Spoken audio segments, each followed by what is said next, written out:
가을로 가는 8월의 마지막 주입니다. 월요일 뉴스나이트 시작합니다. 네, 오늘의 주요 뉴스부터 보시겠습니다. 조국 법무장관 후보자의 인사청문회를 다음 달 2일과 3일 이틀 동안 열기로 전격 합의했습니다. 하지만 여당 지도부가 반발하고 있어 합의가 번복될 가능성도 나오고 있습니다. 부산대학교 의학전문대학원이 조국 법무부 장관 후보자 딸의 장학금 특혜 의혹을 전면 부인했습니다. 성적이 좋지 않더라도 외부 장학금을 줄 수 있는 규정이 존재하고 있었다고 설명했습니다. 앞으로 전월세 거래도 주택매매처럼 30일 이내에 실거래가 신고가 의무화될 전망입니다. 이 법안은 이르면 올해 말쯤 통과돼 오는 2021년부터 시행될 예정입니다. 미중 무역 분쟁 격화 우려로 국내 금융시장이 또 휘청였습니다. 금융시장의 혼란과 달리 대표적인 안전자산으로 꼽히는 금값은 무려 3%대 급등세를 보였습니다. 독도 일대에서 펼쳐진 동해 영토 수호 훈련이 이틀에 걸쳐 완료됐습니다. 군 당국은 앞으로 일본의 태도 변화를 주시하면서 올해 두 번째 훈련의 시기와 규모 등을 검토할 계획입니다. 현재 7자리에서 8자리로 늘어난 새 자동차 번호판이 다음 달부터 나옵니다. 하지만 민간시설 주차장 10곳 가운데 3곳은 새 번호판을 인식하지 못해 혼선이 우려됩니다. 아마존 열대우림 산불이 계속되면서 브라질이 산불 진화에 군 병력을 투입하기로 했습니다. 주요 도시에서는 정부의 환경 정책을 비난하고 아마존을 살리라는 시위가 계속되고 있습니다. 조국 법무부 장관 후보자의 인사청문회 일정을 두고 평행선을 달렸던 여야가 드디어 접점을 찾았습니다. 9월 2일과 3일 이틀에 걸쳐 청문회를 여는 방안에 잠정 합의했습니다. 하지만 여당 지도부가 반발하고 있어서 합의가 번복될 가능성도 있습니다. 최기성 기자입니다. 국회 법제사법위원회 여야 3당 간사가 조국 법무부 장관 후보자 인사청문회 문제를 논의하기 위해 자리를 함께했습니다. 여당은 이달 내 하루 열어야 한다. 야당은 다음 달 초 적어도 이틀은 열어야 한다고 맞서는 가운데 결국 다음 달 2일과 3일 이틀 동안 열기로 뜻을 모았습니다. 조국 후보자가 국민들께 직접 답을 해야 되는 기회가 있어야 된다고 생각하기 때문에 3일이라도 2일을 넘어서는 3일까지도 저희들은 수용하기로 했습니다. 민주당과 조국 후보자는 일체 거부 없이 야당에서 요구하는 정인참고인에 대해서는 전격적으로 수용해 달라는 당부를 드립니다. 어렵사리 여야가 합의점을 끌어냈지만 여당 원내지도부에서 반발의 목소리가 터져 나왔습니다. 법정기한을 어기면서까지 청문회를 진행하기로 한 것은 문제라면서 긴급회의를 소집해 추인 여부를 결정하겠다고 밝혔습니다. 저쪽은 의총을 통해서 훨씬 중대한 합의도 뒤집었잖아요. 원내대책회의를 통해서 얘기하자 이렇게 돼서. 강기정 청와대 정무수석 역시 여야 의원들을 만나 법사위 간사들이 합의한 9월 3일은 대통령이 추가 송부기간으로 지정할 때만 법적 효력을 갖는 날이라면서 유감을 표명했습니다. 수석님, 간사 간 합의상 아닙니까? 아니 간사가 의사일정은. 합의를 하는데 법에 준해서 해야지요. 국회 안팎에서는 여야 상임위 간사가 합의한 의사 일정을 여당 원내지도부가 뒤엎기는 쉽지 않지만 여야 간 증인 채택 논의 과정에서 또 다른 변수가 생길 가능성이 있다는 전망도 나오고 있습니다. YTN 최기성입니다.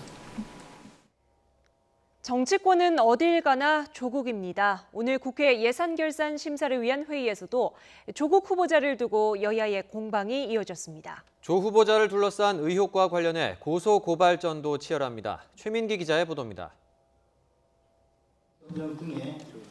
이낙연 국무총리와 장관들이 대거 참석한 국회 예결위원회에서는 조국 후보자 대리전이 펼쳐졌습니다. 많은 국민들의 반대 여론, 물론 이제 일부 의혹도 있고 고소고발 사태, 현 사태가 이렇게 되어 있습니다. 추천하신 국무총리께서 어떻게 생각합니까?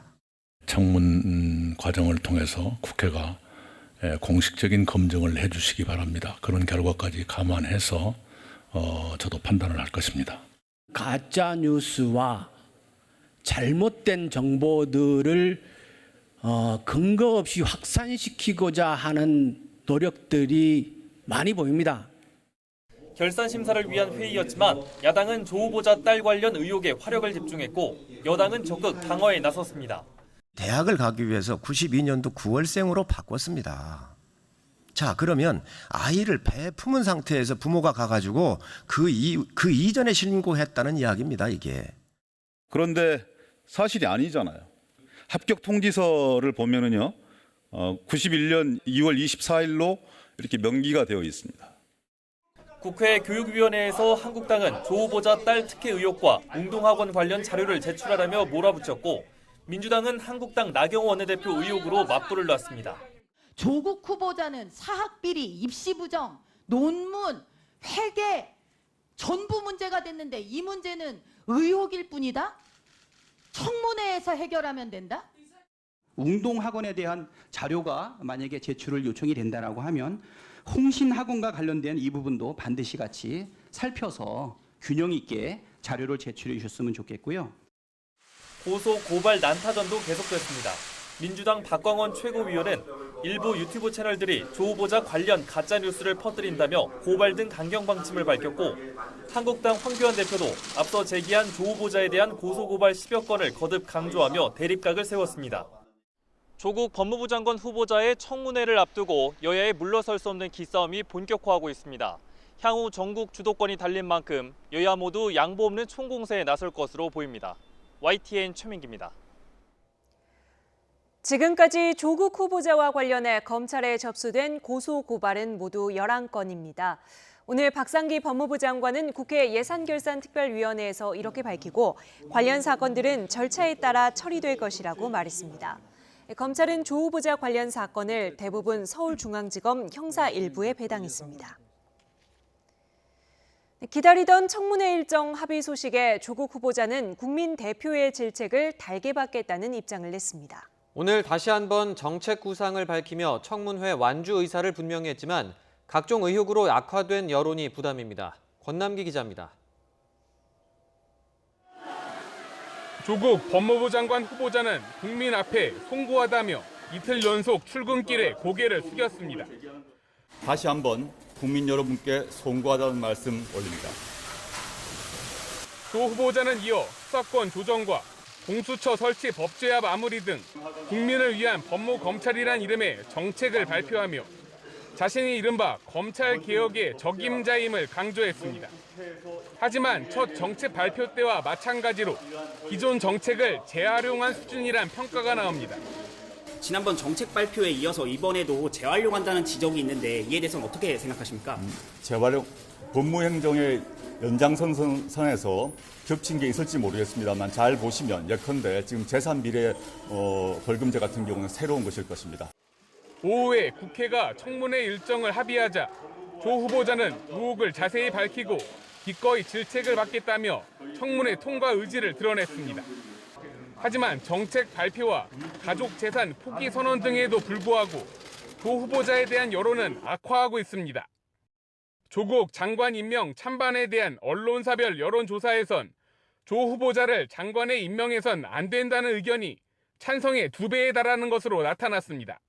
대통령에 대한 부정적인 평가가 처음으로 50%를 넘었는데 대통령과 정부의 부담으로 작용하고 있다는 평가에 대해서는 어떻게 생각하십니까? 겸허히 받아들이고 성찰하겠습니다.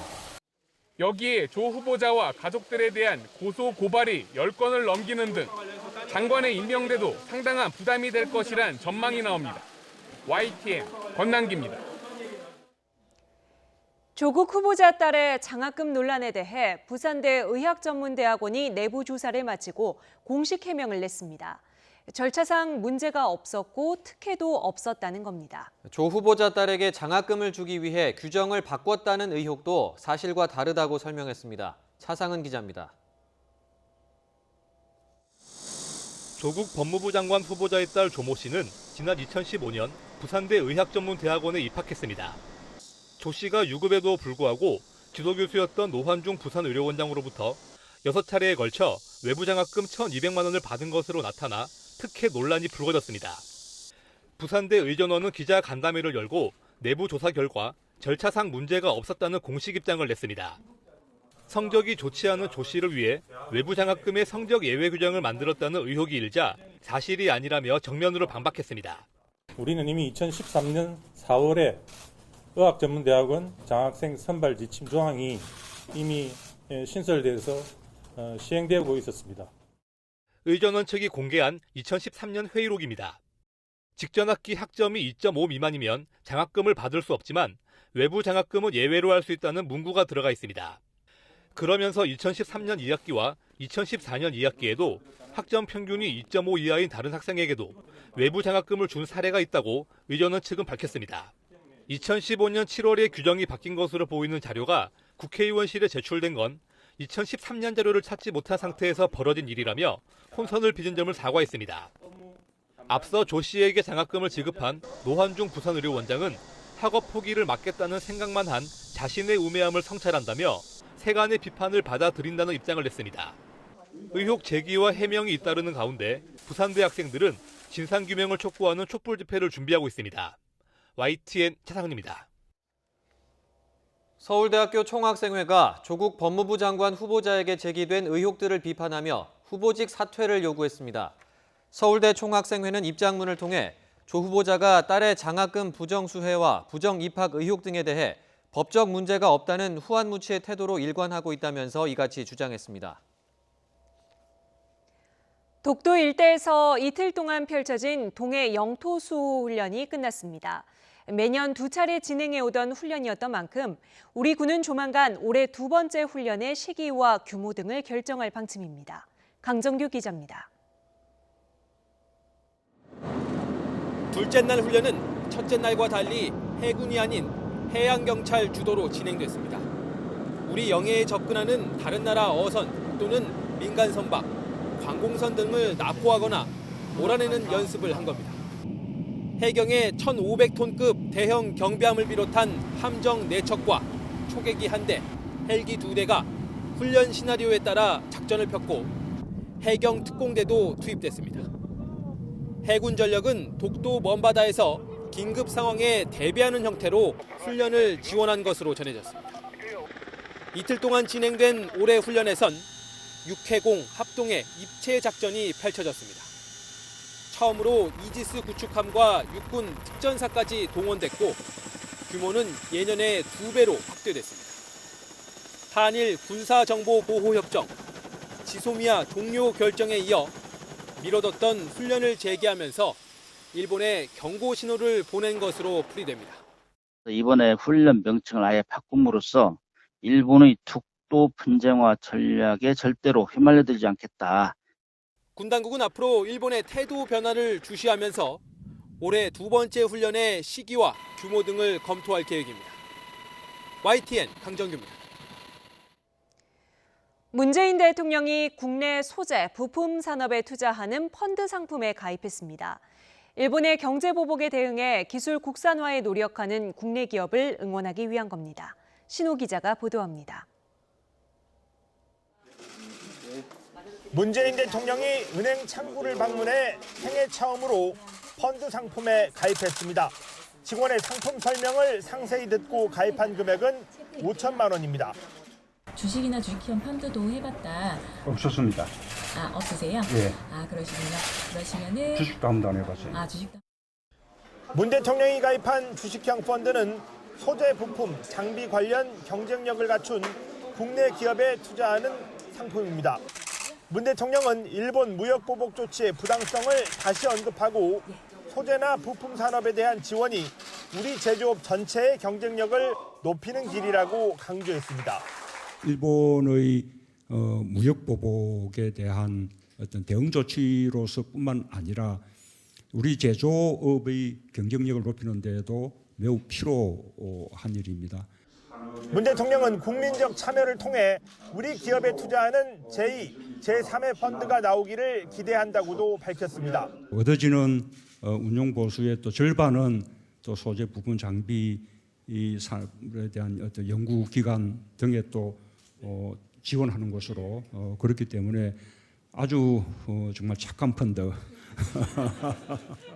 대통령과 은행 직원들의 간담회에는 윤봉길 의사의 조카도 참석했습니다.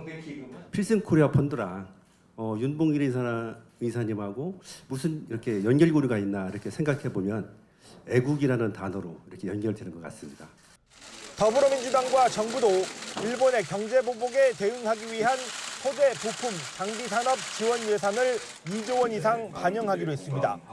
일본의 경제 보복에 적기 대응하기 위해 대외 의존도가 높은 핵심 소재, 부품 장비 산업의 자립화를 위한 재정 투자를 당초 계획 1조 원보다 대폭 확대하여 일본 무역 보복에 대한 강력한 대응 의지와 확장적인 기조를 담아 편성하는 내년도 예산안은 이번 주 국무회의를 거쳐 다음 달 3일 국회에 제출됩니다.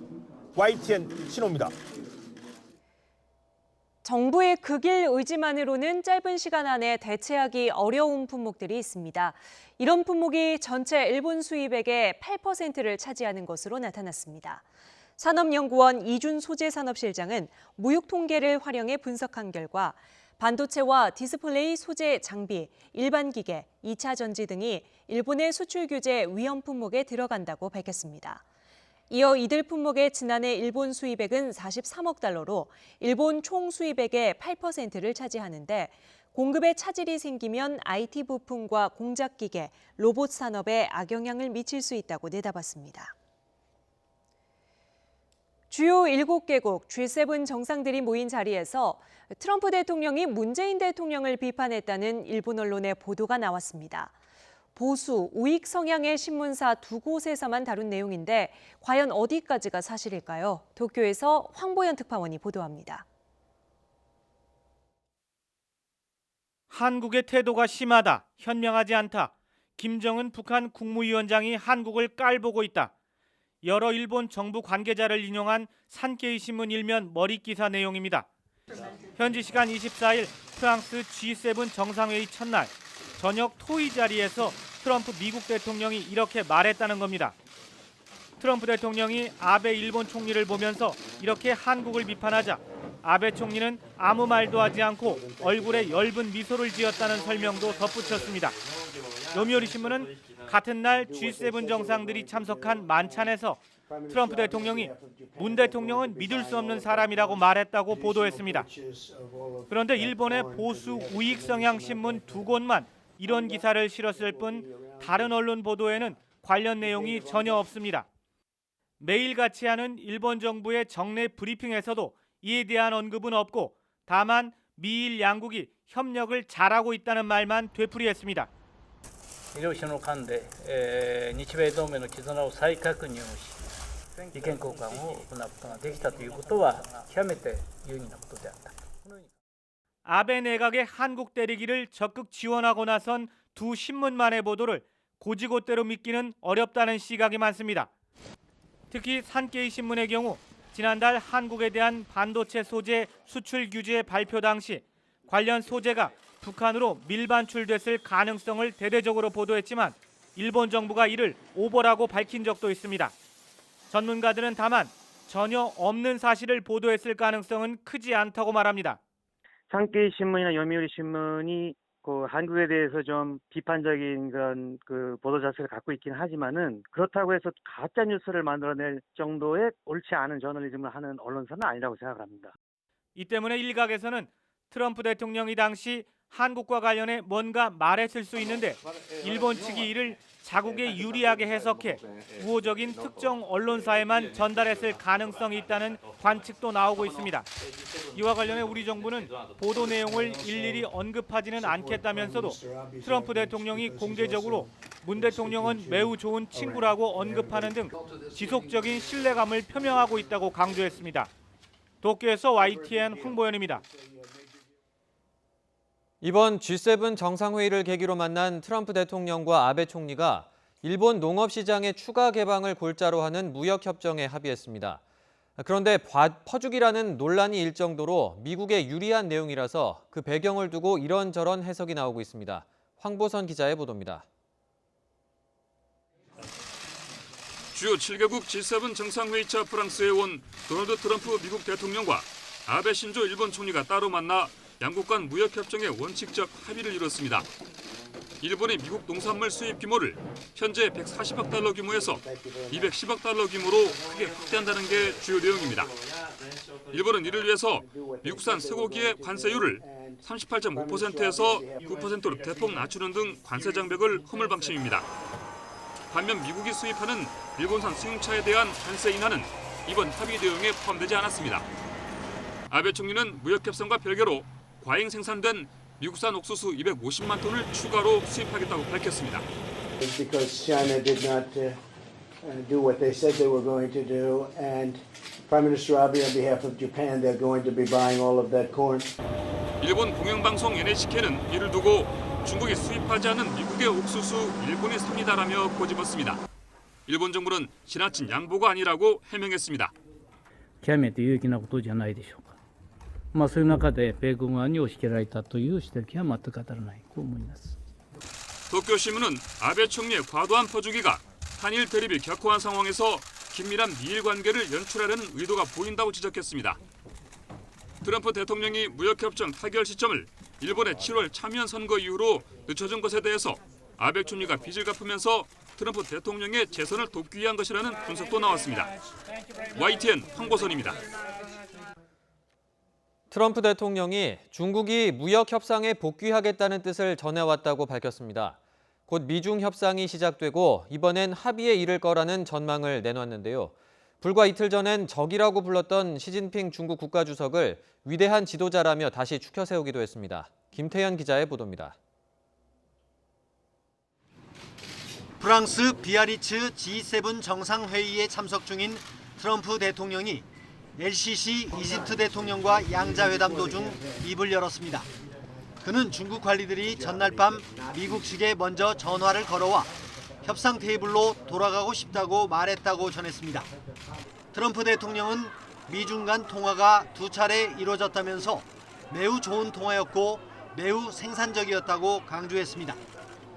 중국의 태도를 칭찬하면서 불과 이틀 전 적이라고 비난했던 시진핑 중국 국가주석을 대단히 존경한다고 지켜 세웠습니다. Great respect for the fact that China called. They want to make a deal. I have great respect, and I have great respect for President Xi.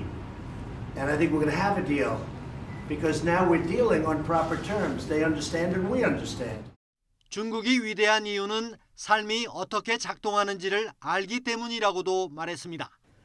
트럼프 대통령은 조만간 협상을 시작할 것이며 우리가 합의에 이를 것으로 생각한다고 강조했습니다.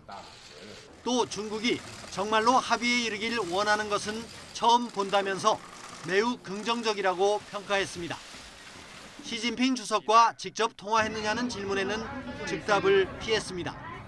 지난달 말 상하이 담판 이후 답보 상태에 놓였던 미중 무역 협상은 보복 관세 맞대응 속에 곧 다시 열릴 조짐을 보이고 있습니다. YTN 김태현입니다. 도널드 트럼프 미국 대통령이 한미연합 군사훈련이 완전한 돈 낭비라며 부정적인 시각을 재차 드러냈습니다. 주요 7개국 G7 정상회의 참석차 프랑스를 방문한 트럼프 대통령은 아베 총리와의 정상회담 전 기자들과 만나 이같이 밝혔습니다. 트럼프 대통령은 김정은 북한 국무위원장이 한미훈련에 화가 나 있었다고 말한 뒤 자신도 그것이 필요하다고 생각하지 않는다고 말했습니다. 오늘 국내 금융시장은 또 휘청였습니다. 앞서 보신 트럼프 대통령의 발언, 즉 중국과 무역 협상이 재개될 거란 언급이 전해졌을 땐 이미 장이 끝나고 난 뒤였는데요. 미중 무역 갈등 격화 우려를 고스란히 안았던 증시는 큰 폭으로 떨어졌고 원달러 환율은 급등했습니다. 조태현 기자의 보도입니다. 국내 주식시장이 또 흔들렸습니다. 코스피는 1% 넘게 하락하며 1920선마저 내줬습니다. 공포가 밀어닥쳤던 지난 7일 이후 가장 낮은 종가입니다. 외국인이 다시 순매도에 나섰다는 점이 뼈아팠습니다. 외국인은 이번 달 들어 단 이틀을 제외하곤 팔자 행진을 이어가고 있습니다. 코스닥은 4%대 급락세를 보이며 다시 600선 아래로 추락했습니다. 아직 이렇다 할 상승 모멘텀이 나타나지 않은 상태이기 때문에 강력한 V자 반등을 기대하기는 어려운 상태고요. 위험 자산의 선호도가 회복되는 모습이 나타나야 국내 증시로의 외국인 자금 유입을 기대해 볼 수 있을 걸로 보고 있어서 추가 관세가 보복 관세를 부르며 미중 무역 분쟁이 격화할 조짐을 보이자 허약해질 대로 허약해진 국내 금융시장이 휘청인 것으로 분석됩니다. 원화 가치는 또 폭락했습니다. 원달러 환율은 7원 넘게 오르면서 다시 1220원 선을 눈앞에 뒀습니다. 1달러에 1200원 선이 아예 굳어지고 있다는 우려마저 나옵니다. 안전자산 선호 심리가 조금 더 강화될 가능성이 있기 때문에 환율은 1200원대 이상에서 고착화되면서 다소 움직일 것으로 판단할 수 있겠습니다. 연이에 거듭되는 금융시장의 혼란과 달리 대표적인 안전자산으로 꼽히는 금값은 무려 3%대 급등세를 보였습니다. YTN 조태현입니다. 더불어민주당 안호영 의원은 전월세 신고 의무화를 주요 내용으로 한 부동산 거래 신고 등에 관한 법률 일부 개정안을 대표 발의했습니다. 개정안은 주택 임대차 계약 시 30일 이내에 보증금과 임대료, 임대기간 등 계약 사항을 관할 시군 구청에 신고하도록 했습니다. 보증금이나 월세 등 임대차 가격이 변경된 때에도 그 내용을 신고해야 하며 미신고나 거짓 신고 시에는 각각 100만 원과 500만 원 이하의 과태료가 부과됩니다. 이 법안은 이르면 올해 말쯤 통과돼 2021년부터 시행될 전망입니다. 내년 준공 후 미분양 물량이 최대 3만 호까지 늘어날 수 있다는 분석이 나왔습니다. 한국개발연구원 KDI는 보고서에서 올해 준공 후 미분양 물량이 최대 2만 5,560여 호, 내년이면 3만 50여 호에 이를 것으로 추산했습니다. 또 분양 확대에 따른 입주 물량 증가는 전세 시장에도 영향을 미쳐 아파트 입주 물량이 장기 평균 대비 10% 증가할 경우 전세값은 0.6에서 1.21% 하락하는 것으로 나타났습니다.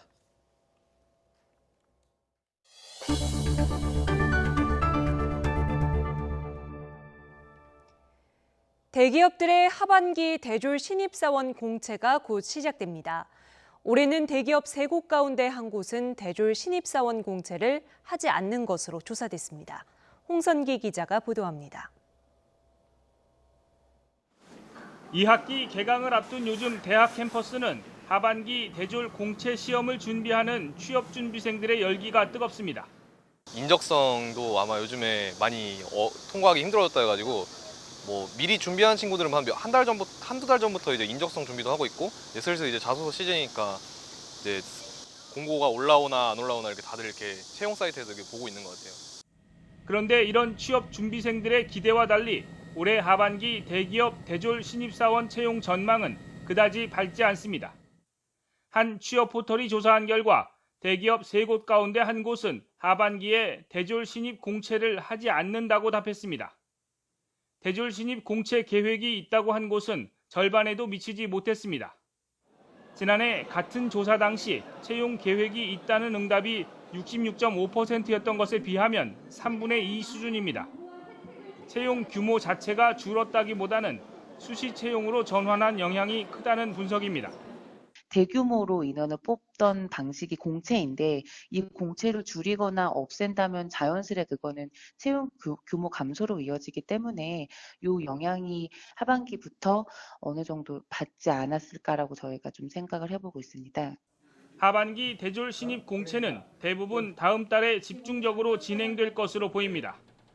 채용 계획을 밝힌 대기업 10곳 가운데 6곳이 9월 중에 모집을 시작한다고 밝혔습니다. 실제로 SK그룹이 당장 다음 주인 9월 2일부터 대졸 신입 공채 모집을 시작하고 롯데그룹과 CJ그룹도 다음 주에 채용 절차에 들어갑니다.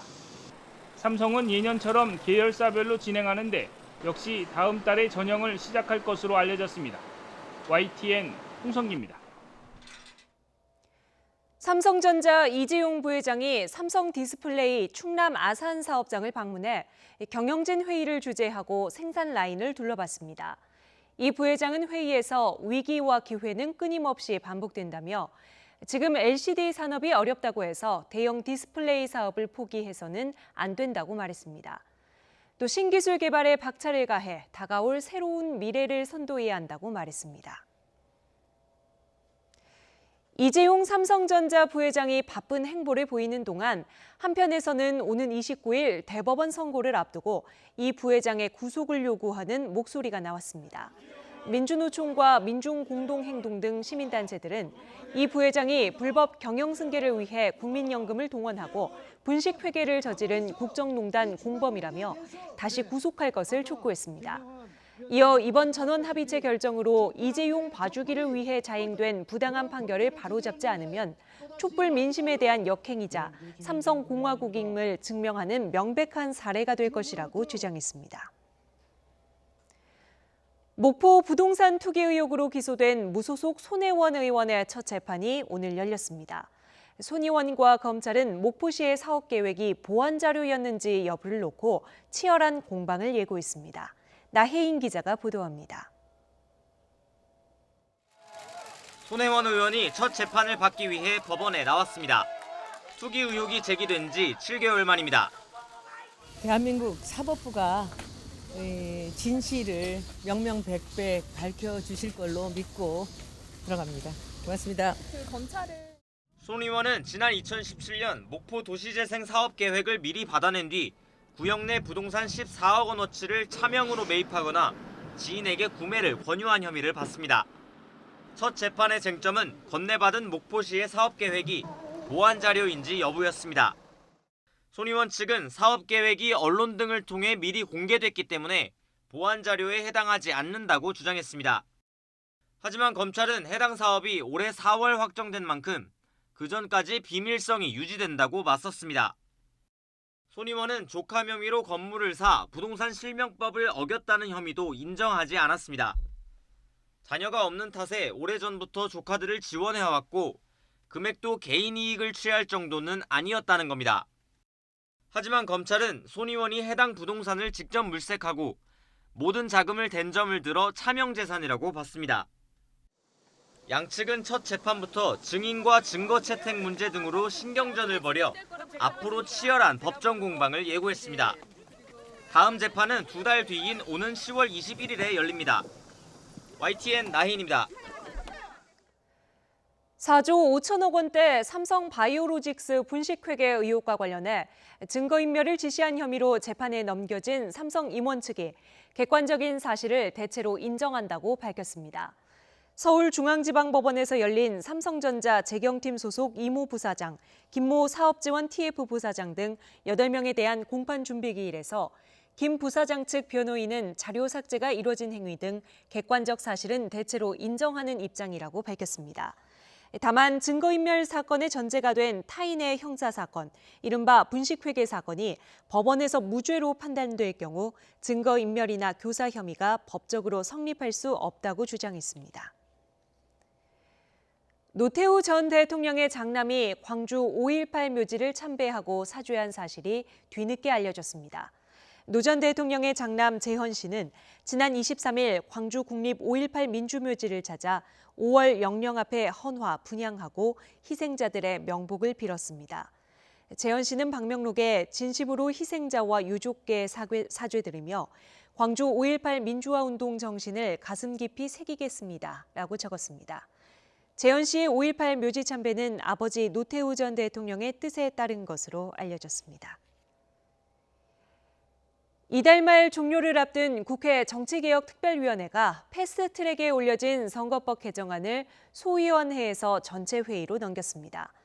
하지만 여야 사당에 맞서 자유한국당이 거세게 반발하고 있어 이달 말 정개특위 차원에서 선거법 개정안 표결이 이루어질지는 아직 불확실합니다. 차정윤 기자입니다. 이달 말 활동기한이 끝나는 국회 정치개혁특별위원회. 선거법 개정안을 둘러싼 여야 사당과 자유한국당 사이에 이견을 좁히지 못하면서 논의에 진척이 없자 결국 소위원회는 패스트트랙에 올라간 선거법 개정안 4건을 전체 회의로 이관하기로 했습니다. 이게 뭐 하는 겁니까? 김종민 의원, 이게 뭐 하는 짓입니까? 자, 표결 정말. 김종민 의원. 자, 재석위원 11분 중 찬성 7분. 김종민 의원. 반대는 없습니다. 가결되었으면 선포합니다. 말씀하신 다 알았어요. 뒤이어 열린 정치개혁특위 전체 회의에서도 여야의 팽팽한 신경전이 이어졌습니다. 자유한국당은 소위 표결 처리가 여당의 폭거라고 목소리를 높였고 민주당은 그동안 충분히 논의가 이뤄졌다고 맞섰습니다. 시간이 없기 때문에 표결합시다. 앞으로 대한민국 국회의 운영 방식을 완전히 바꾸는 민주당의 폭거입니다. 5개월 동안 기회를 드릴 테니까 5개월 동안 이야기 좀 들으세요. 네. 이 해온 논의를 하나도 안 했다고 지금 이 직원들이 이거를 허위로 작성했다고요? 아니, 선관위랑 상의하면 안 되는 거죠. 우리 이 특위를 완전히 무시하고 이렇게 거짓말 그 자료로 이걸 왜곡한. 아니 그러니까 주시라고요. 네, 주시면 그렇게 서로 책임이 같이 따른다 이 이야기입니다. 이에 대해 한국당은 선거법 개정안은 정치개혁이 아닌 개혁이라며 표결 처리 강행을 막기 위해 안건조정위원회 카드를 꺼내들었습니다. 안건조정위원회는 이견을 조정할 필요가 있는 안건을 심사하기 위해 구성되는 기구로 활동기한은 90일이지만 위원장과 간사 합의로 기간을 줄일 수 있습니다. 국회 의석 분포를 기준으로 민주당 3명, 한국당 2명, 바른미래당 1명으로 구성됩니다. 안건조정위원회 구성을 신청한 한국당이 명단 제출을 미루면서 지연 전수를 쓸 가능성도 있어 선거법 개정안이 이달 말 정개특위를 통과할지는 아직 불투명합니다. YTN 최정민입니다. 고액 등록금의 원인으로 꼽혔던 대학 입학금이 오는 2023년부터 전면 폐지될 전망입니다. 국회 교육위원회는 대학 입학금을 폐지하고 등록금을 2차례 이상 분할해 낼 수 있도록 내용을 담은 고등교육법 일부 개정 법률안을 의결했습니다. 다만 대학원의 경우 학부 과정보다 보편성이 낮고 입학금 폐지를 유도할 재정적 수단이 부족하다는 점이 고려돼 폐지 대상에서 제외됐습니다.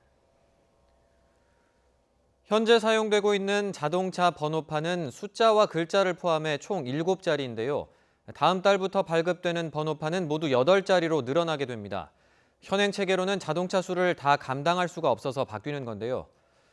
그런데 아파트나 쇼핑몰 등 민간시설 주차장의 경우 10곳 가운데 3곳은 새 번호판을 인식하지 못해서 문제입니다. 정부는 추가 인력 배치 등 대책 마련에 나섰지만 당분간 혼선은 불가피해 보입니다. 이하린 기자의 보도입니다. 다음 달부터 발급이 시작되는 새 자동차 번호판은 앞자리가 3자리로 늘어납니다. 지난 2004년 지역 감정을 해소한다며 지역명을 없애고 2006년 녹색에서 흰색 번호판으로 바뀐 지 13년 만입니다. 우리나라 자동차 등록 대수가 지난해 말 2,300만 대를 넘어서면서 번호판이 바닥났는데 자릿수가 늘면서 2억 1,000만 개가량의 번호가 추가로 확보될 전망입니다. 기존에 있는 번호판은 그대로 이용을 하시게 되고요. 매달 신규로 등록하는 새로운 자동차에 대해서만 8자리 번호판을 부착을 하게 됩니다. 이에 따라 새 번호판도 인식할 수 있도록 주차장 출입구 등의 카메라를 업데이트해야 하는 시설은 전국에 2만 2천여 곳. 이 가운데 이달 말까지 업데이트가 완료되는 곳은 전체 87.6%입니다. 공공시설의 경우 97.9%에 달하지만 병원이나 쇼핑몰 등 민간시설은 70.9%에 불과합니다. 10곳 가운데 3곳은 진입에 어려움을 겪거나 출차 시 주차료 정산이 안 되는 등 혼란이 빚어질 수 있습니다. 이차 기록이 없습니다. 호출 버튼을 누르시거나 다음 달부터 한 달에 15만 대가량이 새 번호판을 달 것으로 전망되는 가운데 국토부와 지자체는 이용자 불편을 최소화하기 위한 대응책을 마련하기로 했습니다. 쇼핑몰에서 미인식 차량의 주차요금 정산 등을 처리해주거나 아파트 출입 차단기를 수동으로 열어줄 수 있는 인력을 상시 배치하도록 독려하고 민원 발생에 대비해 지자체별 현장 대응팀도 구성하기로 했습니다. 다만 주 52시간 근로제와 최저임금 인상 등으로 경비와 주차 관련 인력 등이 줄어든 곳이 많아 당분간 혼선은 불가피하다는 지적도 나옵니다. YTN 이하린입니다. 중고 외제차로 일부러 사고를 내 억대 보험금을 챙긴 20대가 붙잡혔습니다. 외제차의 경우 실제 수리 여부와 관계없이 보험사가 미리 수리비를 지급한다는 점을 악용했습니다. 김다현 기자의 보도입니다. 어두운 밤, 도로를 달리는 차량이 차선을 바꾸려고 하자 검은 차 한 대가 빠르게 다가와 들이받습니다.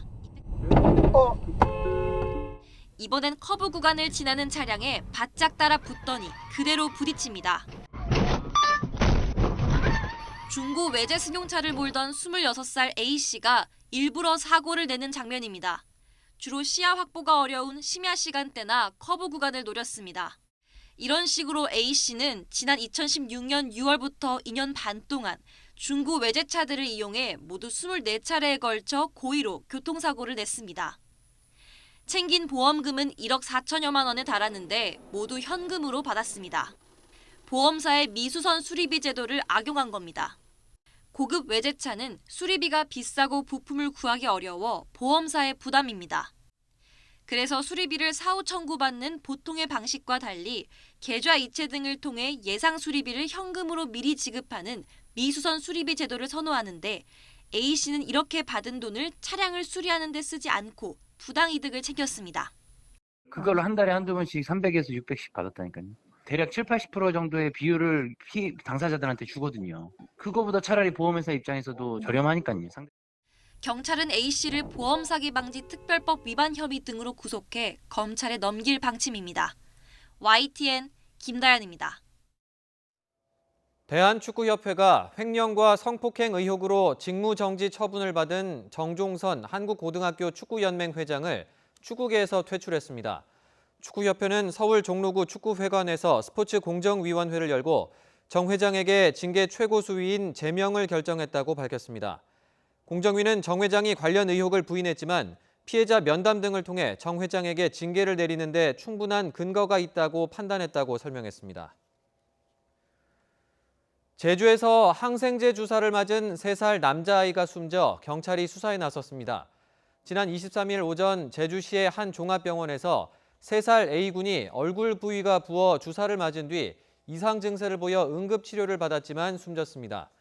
경찰은 당시 병원에서 사용했던 식염수와 진료 기록 등을 확보해 진료 과정에 문제가 없었는지 조사하고 있습니다. 또 부검 결과 외상이나 질병에 의한 사망은 아니라는 소견이 나와서 국립과학수사연구원에 정밀 감식을 의뢰했습니다. 행인이 갑자기 차도로 뛰어들면 운전자 입장에서는 정말 가슴이 철렁할 수밖에 없겠죠. 생활고를 겪던 불법 체류자가 도로에 뛰어들어서 차에 치였는데 다행히 크게 다치진 않았습니다. 보도에 오태인 기자입니다. 인도를 걸어가던 한 남성. 거북길에 다다르자 멈춰섭니다.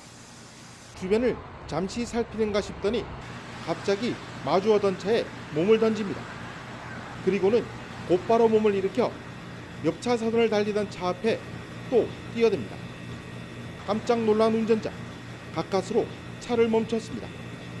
그러자 이 남성, 이번에는 반대편 차선에 몸을 던집니다. 이 사람이 뭘 한 고민을 하더라고요. 요 앞에 가만히 서 있더라고요. 서 있더니만 갑자기 차가 순식간에 뛰어들더라고요. 이 남성은 카자흐스탄 국적의 35살 A씨. 달리던 차량에 2번이나 부딪힌 남성은 다행히 타박상에 머물렀습니다. A씨는 지난 2016년 30일간 체류가 가능한 관광비자로 한국에 들어왔습니다. 하지만 A씨는 돌아가지 않았습니다. 그렇게 불법 체류로 3년을 버텼지만 생활고가 극심했던 것으로 전해졌습니다. 한국에서도 취업이 잘 안 돼서 경제적으로 어렵고 고향을 가서도 경제적으로 어려워서 차도로 목숨 걸려고 뛰어들었다. 그렇게 답변을 했습니다. 경찰은 A씨의 신병을 출입국관리사무소로 넘겼습니다. 출입국관리사무소는 조사가 끝나는 대로 A씨를 출국 조치할 계획입니다. YTN 오태인입니다. 충남 서부 지역 식수원인 보령댐의 저수율이 낮아지면서 가뭄 경계 단계에 진입했습니다. 금강물 공급과 물 절약 운동도 본격적으로 시작됐지만 큰 비가 내리지 않는다면 앞으로가 더 걱정입니다. 이상곤 기자입니다. 금강 백제보 하류에서 끌어온 물이 콸콸 쏟아져 나옵니다. 이 물은 실개천을 따라 흘러갑니다. 충남 보령댐에 금강물이 다시 공급되기 시작했습니다. 강수량이 예년의 절반 수준에 그치면서 보령댐 저수율이 28%까지 떨어져 가뭄 경계 단계에 진입했기 때문입니다. 보령댐 상류입니다. 수위가 낮아지면서 물에 잠겼던 도로와 땅들이 모습을 드러냈습니다. 보령댐에 금강물이 다시 공급된 건 지난해 4월 댐 수위가 정상을 되찾은 지 1년 4개월 만입니다. 공급받는 금강물은 하루 최대 11만 5천 톤. 댐이 보내주는 생활용수와 공업용수 등과 비교해보면 3분의 1 수준에 불과해 저수율이 낮아지는 속도를 조금 늦출 수 있는 정도입니다. 더 심각한 단계로 진입할 것을 대비하기 위해서 용단댐이라든지 대청댐에서 수계전을 통해서 물을 공급 방안을 검토를 하고 있습니다. 자치단체도 비상급 수용수를 확보하고 시민들에게 물절약운동 동참을 호소하는 등 대책 마련에 나섰습니다. 보령시에서는 시범적으로 아파트 1030세대에 대해서 물절약 절수 기기를 보급할 계획입니다. 앞으로 또 확대할 계획으로 있고 보령 시민께서는 적극 동참해 주시기를 부탁드리겠습니다. 당장 물 공급이 끊기진 않았어도 지하수를 사용하는 주민들은 하루하루가 불안합니다. 계속 가물다는 아무래도 저희가 지하수라 식수 문제도 그렇고 빨래 같은 거 여러 가지 문제도 그렇고 지금도 물이 예전 같지 않아 잘 나오질 않아요. 금강물 공급으로 가뭄 극복에 조금은 숨통이 트였지만 언제 가뭄이 해소될지는 기약이 없는 상태입니다. YTN 이상곤입니다. 경찰이 이른바 홍대 일본인 여성 폭행 동영상 속 남성을 폭행 혐의로 입건했습니다. 서울 마포경찰서는 영상 속 남성 30대 A씨를 폭행 혐의로 입건하고 모욕 혐의에 대해서도 수사하고 있다고 밝혔습니다. 경찰은 어제 피해 일본인 여성을 불러 2차 조사를 벌인 것으로 알려졌습니다. 의자 빼기 장난과 학교 폭력으로 동급생을 다치게 한 혐의로 중학교 1학년 3명이 경찰 조사를 받고 있습니다.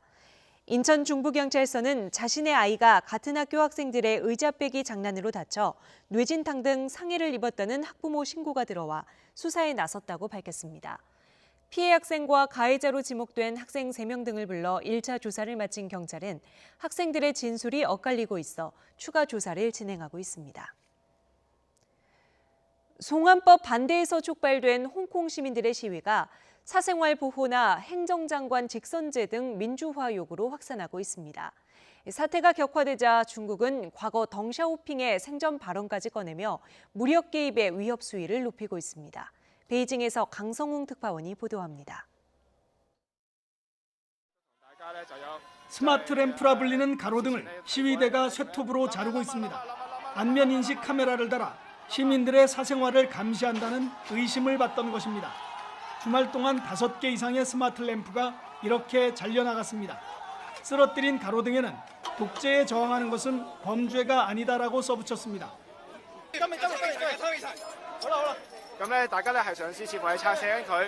현재 선거인단이 뽑고 있는 행정장관의 직선제도 시위대의 핵심 요구사항입니다.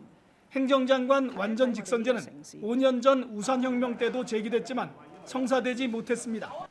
중국 중앙정부의 반대 때문입니다. 중국 당국은 이번에도 시위대의 폭력 양상을 비판하며 강경 대응 입장입니다. 也坚定支持香港警方依法止暴制乱，恢复秩序。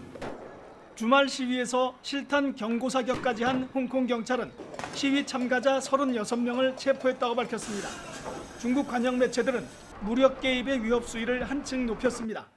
신화통신은 홍콩에서 동난이 발생하면 중앙정부가 관여해야 한다는 덩샤오핑의 말을 인용했습니다. 시위가 격화하면서 선전에 2주 이상 집결해 있는 수천 명의 무장경찰이 다시 주목받고 있습니다. 베이징에서 YTN 강성웅입니다. 일제 식민지배의 합법성을 강조하는 책 반일 종족주의의 공동 저자이기도 한 이우연 씨.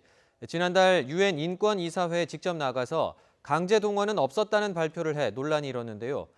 그런데 YTN 취재 결과 이 씨에게 유엔에 가자고 제안하고 비용까지 된 건 일본 극우 단체인 것으로 확인됐습니다. 고한석 기자가 단독 보도합니다. 일본이 수출 규제 포문을 연 건 지난달 1일. 바로 다음 날 스위스 제네바에서 유엔 인권이사회 정기회의가 열렸습니다. 낙성대 경제연구소 이우연 씨가 누군가와 몸짓을 주고받더니 발언대로 갑니다. 일제강점기 조선인은 자발적으로 노무자가 됐다며 강제 동원을 부정합니다. Their wages were very high, and then wartime Korean laborers lived a free and easy life. 그런데 발언자 명단을 보면 이 씨는 없습니다. 애초 이 씨 순서인 15번째 발언자는 국제경력지원협회 ICSA라는 단체 소속의 한 일본인 슈니치 후지키입니다. 위안부 문제를 통해 아베 정권의 실체를 파헤치는 다큐멘터리 주전장에 등장해 궤변을 쏟아내는 바로 그 인물입니다. 소녀상 얼굴에 종이봉투를 씌우고 조롱하는 미국인 유튜버 토니 마라노의 후원자이기도 합니다. 유엔에서는 일본 극우의 대변인 노릇을 합니다. The group has strong ties with DPRK and its purpose behind the comfort woman issue is to defame Japan, demand money and drive a wedge into the Japan-US allocated security partnership. 슈니치 후지키가 속한 ICSA는 유엔이란 국제 무대에서 위안부를 부정하기 위해 만든 비정부 기구로 포장된 극우 단체로 추정됩니다. 유엔에서 이 씨가 대신 발언한 이유를 물었습니다. ね、あれはちょっと手続きの問題だけで、初めからイさんが喋ることになってたんですよ。ね、イヨヨン博士が ICSA 会員の資格で発言したわけですよね。そうですね。はい、そう。 그러면서 이 씨에게 유엔에 가자고 제안한 건 자신이라고 말했습니다. 스위스 제네바 왕복 항공료와 5박 6일 체류 비용도 모두 부담한 것으로 확인됐습니다. 일본 극우 단체가 한국 학자의 유엔 발언을 기획하고 비용까지 댄 셈입니다. 私は彼の論文をね、読ませてもらって、彼にその国連で話してくれないかというお願いをしたんです。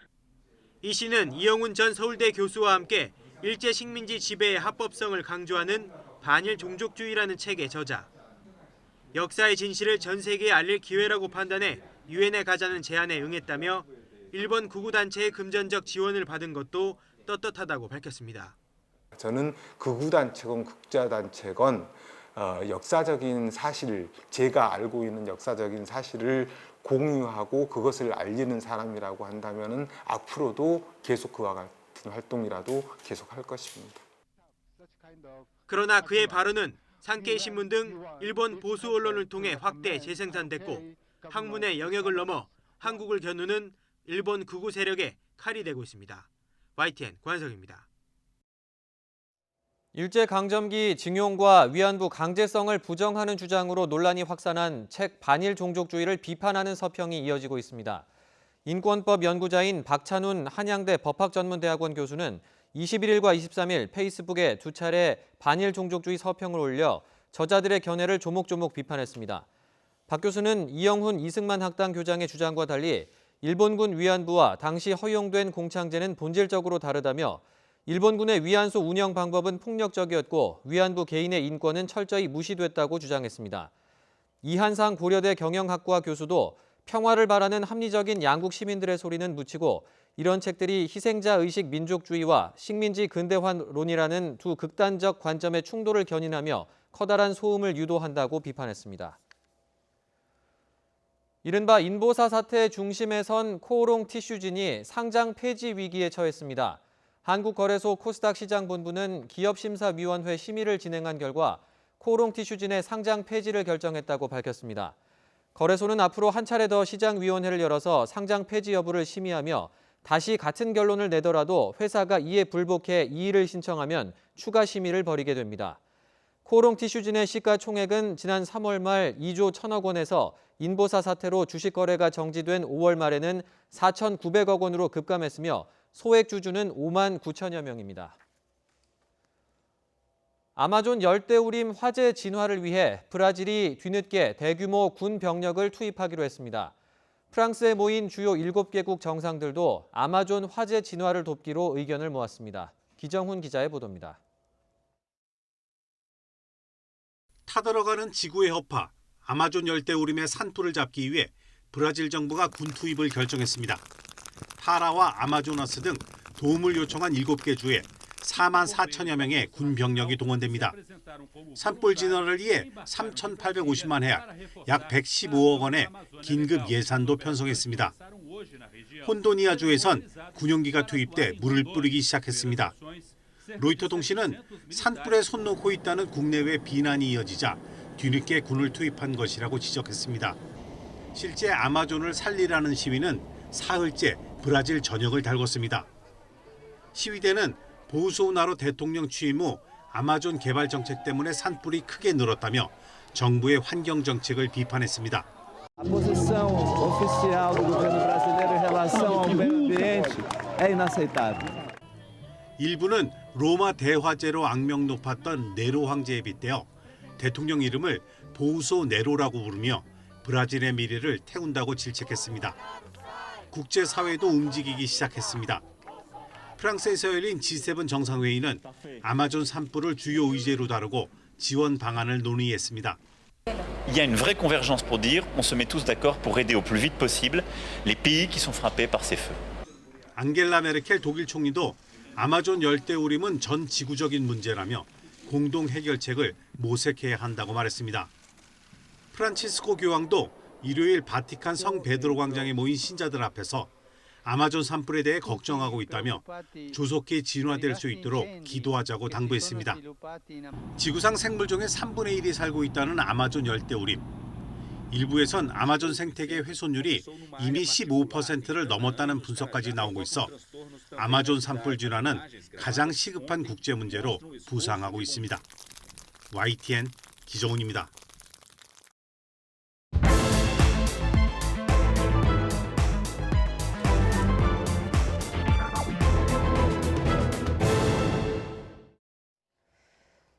우여곡절 끝에 조국 법무부 장관 후보자 청문회 일정이 잡혔습니다.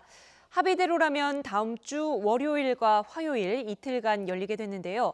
다만 여당 지도부가 인정하지 않고 있고 증인과 참고인 채택을 두고도 벌써 신경전이 팽팽해 앞으로도 난항이 예상됩니다.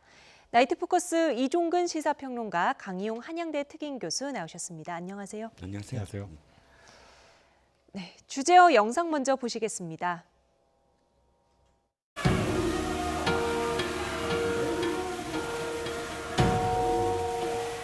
저는 현재 깊이 반성하는 마음가짐으로 국회 청문회를 준비하고 있습니다.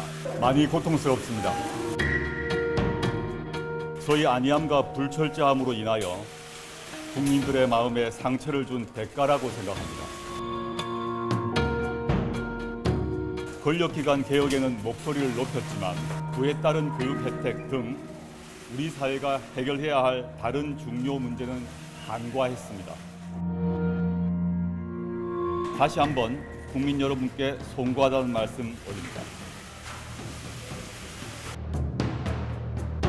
성찰하고 또 성찰하면서 지금 약속드리는 저의 다짐을 꼭 완수하여 보답하도록 하겠습니다. 청문회 기회를 주신다면 이러한 저의 부족함과 한계도 솔직히 말씀드리면서 조국 후보자에 대한 인사청문회를 2일과 3일 양일간 하는 것으로 합의했습니다. 야당에서 요구하는 증인 참고인에 대해서는 전격적으로 수용해 달라는 당부를 드립니다. 국민들은 최근에 드러난 바 특권 엘리트층의 삶을 여과 없이 살아온 조 후보자가 스스로 특권층의 벽을 허물고 기득권층의 저항을 뚫고 사법개혁을 밀고 갈 수 있는지, 과연 그 적임자인지 의구심을 갖고 있는 것입니다.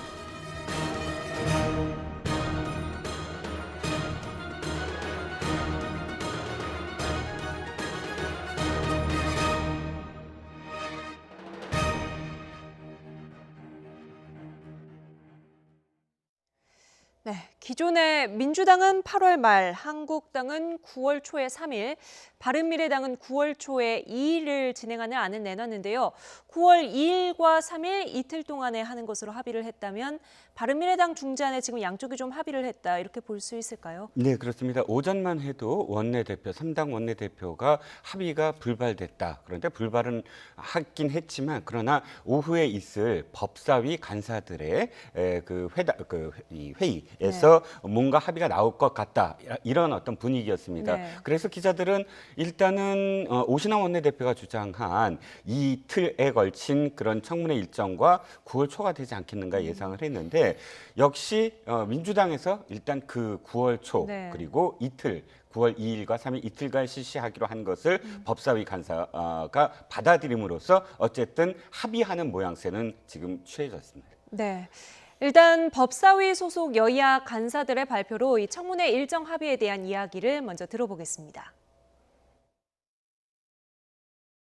30일, 31일 이 양일간도 할 수 있다고 저희들이 했는데 그 부분에 대해서는 뭐 우리 두 간사님들께서 할 수 없다고 하시니까 그렇다면 부득이 꼭 필요한 청문회를 해야 되겠다는 생각에서 3일을 수용했습니다만은 이것이 가장 중요한 법무부 장관 인사청문회가 국회의 인사청문회법에 따라 이루어지지 못하게 된 것에 대해서는 한국당과 바른미래당이 그에 대한 책임은 정치적인 책임이지만 져야 된다고 저는 생각하고 있습니다. 바른미래당과 한국당은 같이 해석을 하고 있고요. 민주당에서는 그게 인사청문회법 위반이라고 주장을 합니다만 저희들은 처음부터 9월 2일 기한을 넘기더라도 대통령의 재송부 요청 기한이 10일 내로 하게끔 되어 있고 그 기간 내에만 인사청문회를 마치면 되도록 인사청문회법이 되어 있기 때문에 9월 3일 날 하는 것도 전혀 인사청문회법 위반이 아니라는 말씀을 드리고 인사청문회가 2일과 3일 양일간 합의가 된 것은 너무나 다행스럽게 생각합니다. 지금 거의 수십 가지에 이르는 여러 의혹들을 조국 후보자는 인사청문 양일간 당일에 철저히 그 의혹 해소를 위한 본인의 입장들을 밝힐 필요가 있고요. 저희로서는 그 의혹들이 제대로 국민들께 잘 밝혀질 수 있도록 철저히 준비해서 검증해 나가도록 그렇게 하겠습니다. 네, 시기와 기간을 놓고 보면 송기현 의원 말대로 민주당 양보가 컸던 것 같긴 한데요. 예, 방금 전에 말씀하셨듯이 그런 부분이 있지만 김도욱 간사가 네. 이제 얘기했던 부분, 인사청문회법에 어긋나지 않는다.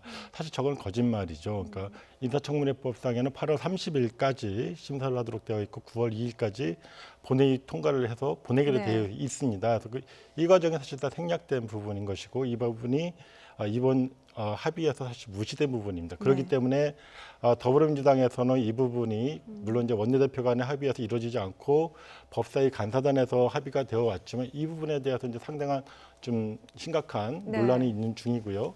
또 더 나아가서 이제 청와대 정무수석 같은 경우에는 이 부분에 대해서 페이스북을 통해 가지고 대통령의 권한, 즉 열흘간의 재송부 기한은 사실 대통령의 시간으로 되어 있는데 법상 이 기한을 아무런 양해도 없이 하루치를 사실 뺀 거거든요. 그렇게 되면 사실 이것은 이제 국회와 대통령의 어떤 권한 관계까지도 침해할 수 있는 그런 중대한 문제가 될 수 있습니다. 그럼에도 불구하고 현재까지는 일단 당사자인 후보자, 조국 후보자가 이 부분에 대해서 청문회 일정에 대해서 별 이견을 달지 않고 있고요.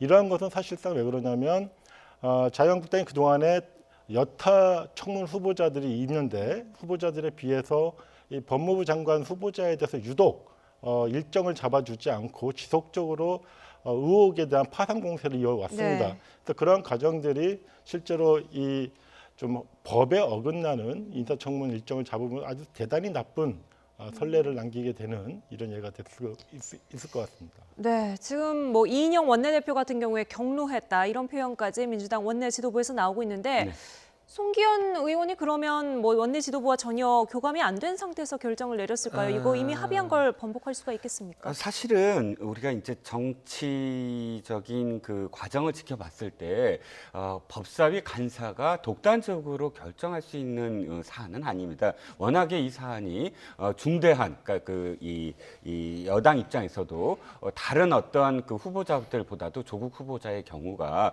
굉장히 중대하기 때문에 법사위 간사들의 그런 이 회의 내지는 서로 간의 어떤 그런 타협 점에서도 결정적인 순간에는 원내대표나 혹은 당 지도부와 마지막 제가 내지는 연락을 하지 않았을 가능성은 없거든요. 그리고 또 이미 원내대표 회담 오전에 회담에서 바른미래당 안을 어떤 식으로 수용하느냐 이것이 지금 민주당에서의 어떤 관점이다라는 것이 민주당 내의 의원들의 어떤 그런 그 전언이었기 때문에 일정 부분 저는 또 이런 어떤 생각도 해봅니다. 나중에 또 타협을 해봐야 되거든요. 어떤 것이냐면 이 증인 채택 여부라든지 이런 부분들에서 일단 이전에 굉장히 많은 양보를 했으므로 증인 채택이라든지 이런 부분도 양보를 해라. 이런 그런 과정들 중에 하나가 아니겠느냐. 내일 만약에 또다시 당 지도부가 이걸 번복하게 된다면 거기에 대한 정치적 부담도 굉장히 크거든요. 네. 그런 과정 중에 우리가 있다라고 보여집니다. 네, 앞서 말씀하신 것처럼 이제 당사자인 조국 후보자는 받아들이는 모양새를 취했습니다. 오히려 청문회 일정을 잡아주셔서 감사드린다 이렇게 이야기를 했는데 청문회에서 제기된 의혹을 모두 불식할 수 있는 그런 자신감이 있다고 봐도 되겠습니까? 글쎄 이건 자신감이라는 표현보다는 일단은 지금 너무 일방적으로 사실 의혹 제기를 당했고 그 부분에 대해서 물론 매번 그 인사청문회 준비팀을 통해 가지고 이제 반박 자료 내지는 정정 자료를 내긴 했습니다만 사실 구체적인 내용들을 밝히지 못하고 있습니다. 네. 현재까지도 최소한의 사실관계를 바로 잡는 정도라고 하는 표현이 이제 오늘 조국 후보자 입에서 나왔었는데 그래서 전체적인 실체적인 진실에 대해서 이야기할 수 있는 자리를 마련해 달라고 그동안 많이 호소를 했고 네. 그 과정을 사실 자유한국당이 그동안 계속 외면해 온 겁니다. 그래서 그나마 이제 뭐 다시 아까 말씀하셨듯이 내일 그것을 뭐 더불어민주당이 다시 번복한다거나 이러지는 않겠습니다만 이 부분은 분명히 짚어야 된다. 이게 인사청문회법상의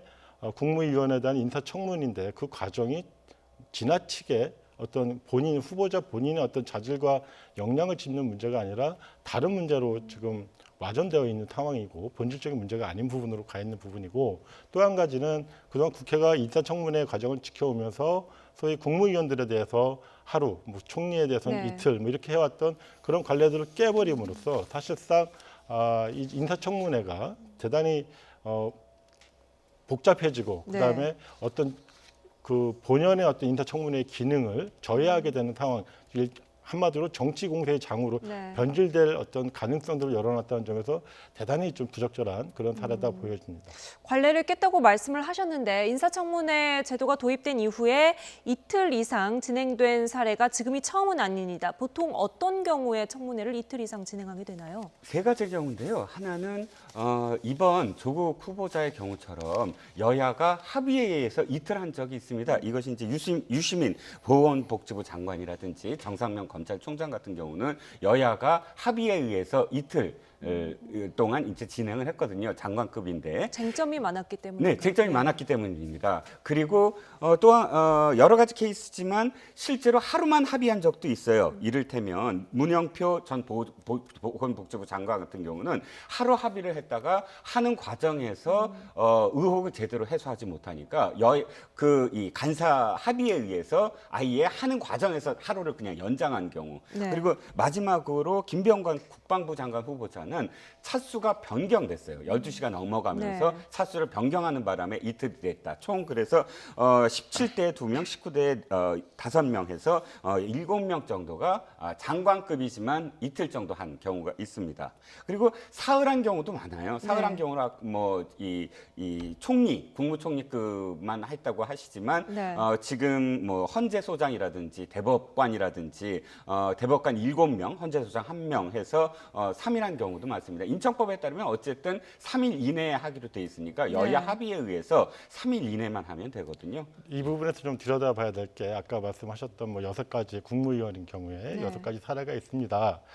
그 중에서 사실 나머지 4개의 사례는 이제 불가피하게 이틀이 된 경우인 거고요. 그다음에 실제로 여야 합의로 된 건 이제 2가지잖아요. 아까 말씀하셨듯이 그게 하나의 2005년도에 정상명 검찰총장 예. 후보자, 그다음에 유시민 그 보건복지부 장관. 다음해인 네. 유시민 보건복지부 장관, 즉 노무현 정부 때 참여정부 때였습니다. 즉 뭐냐면 그때 당시에 야당, 그러니까 신한국당이었죠. 네. 그래서 그 당이 사실 그때도 사실 국정에 그닥 협조할 의사가 없었습니다. 아까 쟁점이 많았다고 하는데 네.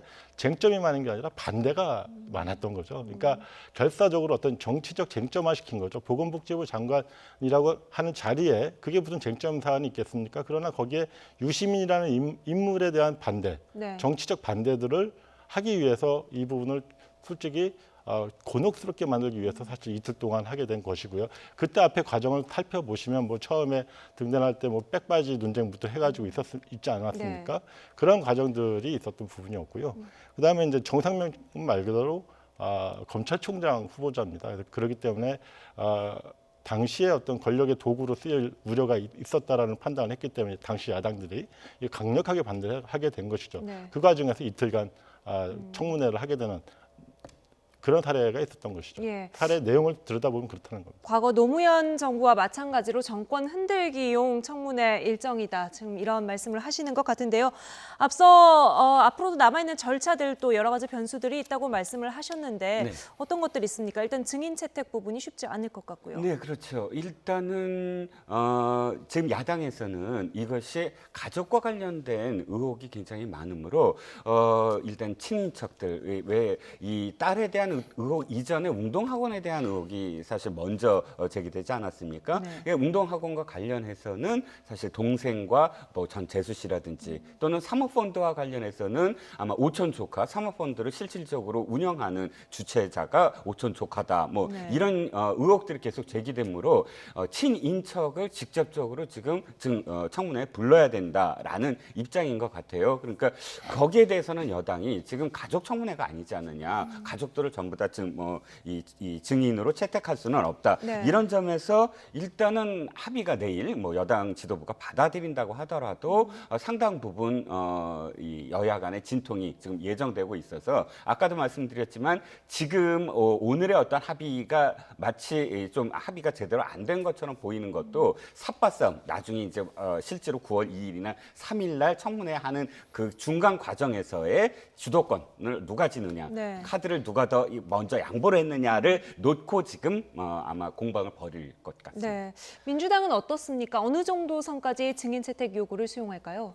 현재로서는 아까 그 법사위 간사들이 이제 나와가지고 기자 브리핑하는 과정에서 김도읍 자유한국당 간사는 요구하는 증인들, 가족들에 대해서 네. 전격 수용해 줄 것을 요청했고 그 자리에서 바로 송기현 더불어민주당 간사는 필요하다면 하겠지만 필요하지 않은 경우에는 불가하다라는 입장을 분명히 했습니다. 그래서 사실 이번 이제 인사청문회가 과거의 어떤 여타 후보들의 인사청문회와 달리 네. 그 가족들에 대한 문제가 심각하게 좀 제기가 됐었던 부분이고요. 그래서 너무 과하다 할 정도로 그래서 뭐 선친의 묘소까지 가서 그 손주들의 이름까지 공개할 정도로 대단히 패륜적인 행위까지 벌어지는 그런 정당하지 못한 방법으로 이루어지고 있는 점이 있습니다. 그런 점들이 과연 가족들을 청문회장에 불러내서 네. 어떤 이야기를 물을 수 있을지 대단히 좀 궁금하고요. 그런 점에서 역대로 인사청문회에서 후보자 가족을 네. 직계가족을 불러다가 이 문제를 짚어본 적이 있는지 그런 점에서 잠옷 자유한국당과 바른미래당의 그 정치 공세적인 증인 신청, 참고인 신청이 예상된다 보여집니다. 지금 말씀하신 거 들어보면 증인 채택 문제 놓고도 싸우다가 지금 일정 합의가 또 어그러질 수도 있겠다는 생각이 드는데요.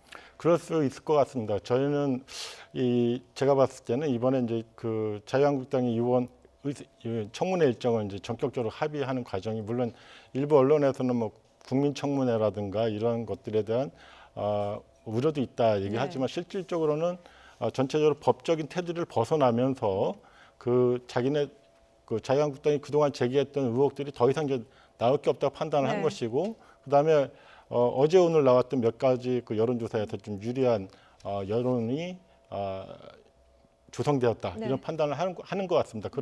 그리고 결국에는 9월 2, 3일 정도 잡고 내일 이제 아마 법사위가 열릴 텐데 내일 아마 증인에 대한 그 삿바 싸움이 이제 시작이 될 텐데 그 과정에서 상당히 고강도로 요구하지 않을까. 그래서 네. 실제로 인사청문회를 그동안 안 잡으려고 하지 않았습니까? 그러니까 네. 할 의사가 없지 않았습니까? 그래서 이걸 핑계로 다시 이거를 또 하지 않겠느냐 이런 또 전망도 할 수 있을 것 같습니다. 자, 몇 가지 변수가 있습니다만 지금 일단 일정 합의한 대로 다음 달 2일, 3일에 인사청문회 진행이 된다면 이후에는 어떤 시간표대로 전개가 상황이 되나요? 일단 청문 보고서를 채택하는 것이 시간이 걸립니다. 사흘 이내로 청문 보고서 채택 여부를 결정을 해야 되고요.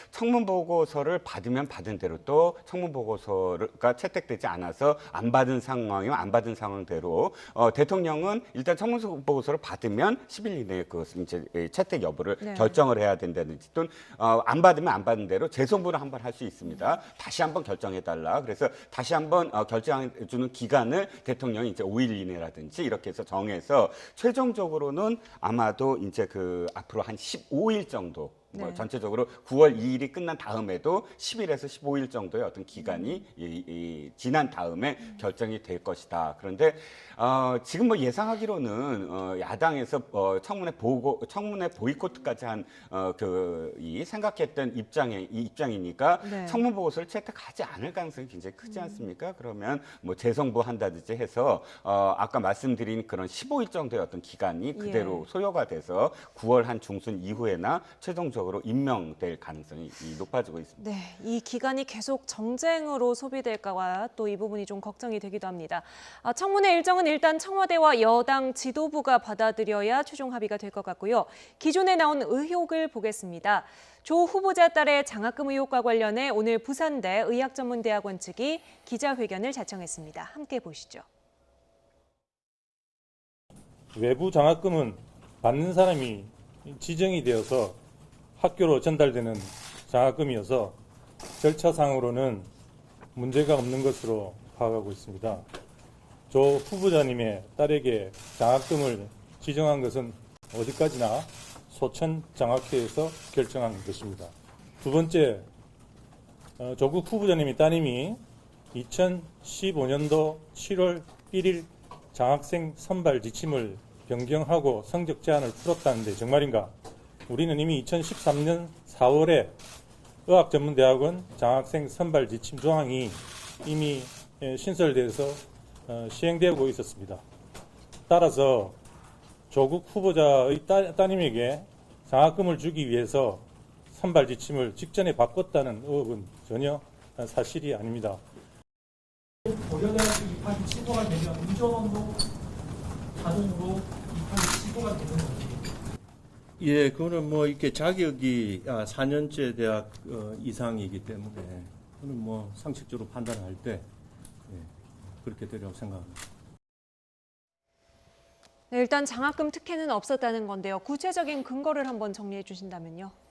오늘 이제 그 부산대 의전원에서 이제 그 과거에 국회에서 요청한 자료에 이제 제출한 내용이 하나 있습니다. 사실 오늘 이제 기자회견의 핵심은 그거라고 보는데요. 네. 그때는 이 장학금 운영 지침에 대해서 이거를 2015년 7월 1일, 즉 2015년 2학기 때부터 적용되는 지침을 바꿨다라고 해서 그것이 이제 일종의 의혹을 제기하는 근거가 됐습니다. 네. 그래서 이 부분이 아니라 사실은 2014년도 3월 달에 이미 제정이 돼서 운영되고 있었다는 점. 조국 후보자의 딸이 입학하기 전에. 그렇죠. 예. 그래서 그 점은 뭐냐면 이게 이제 왜 유급된 학생에게 장학금을 주느냐 네. 이 문제인데 그 전에 오늘 이제 보여준 것은 유급이 됐다고 하더라도 그 성적과 관계없이 외부 장학금인 경우에는 외부 장학금에서 정하는 바에 따른다라고 되어 있기 때문에 네. 기존에 조국 후보자 측에서 주장했던 바가 사실은 맞다라고 하는 것이고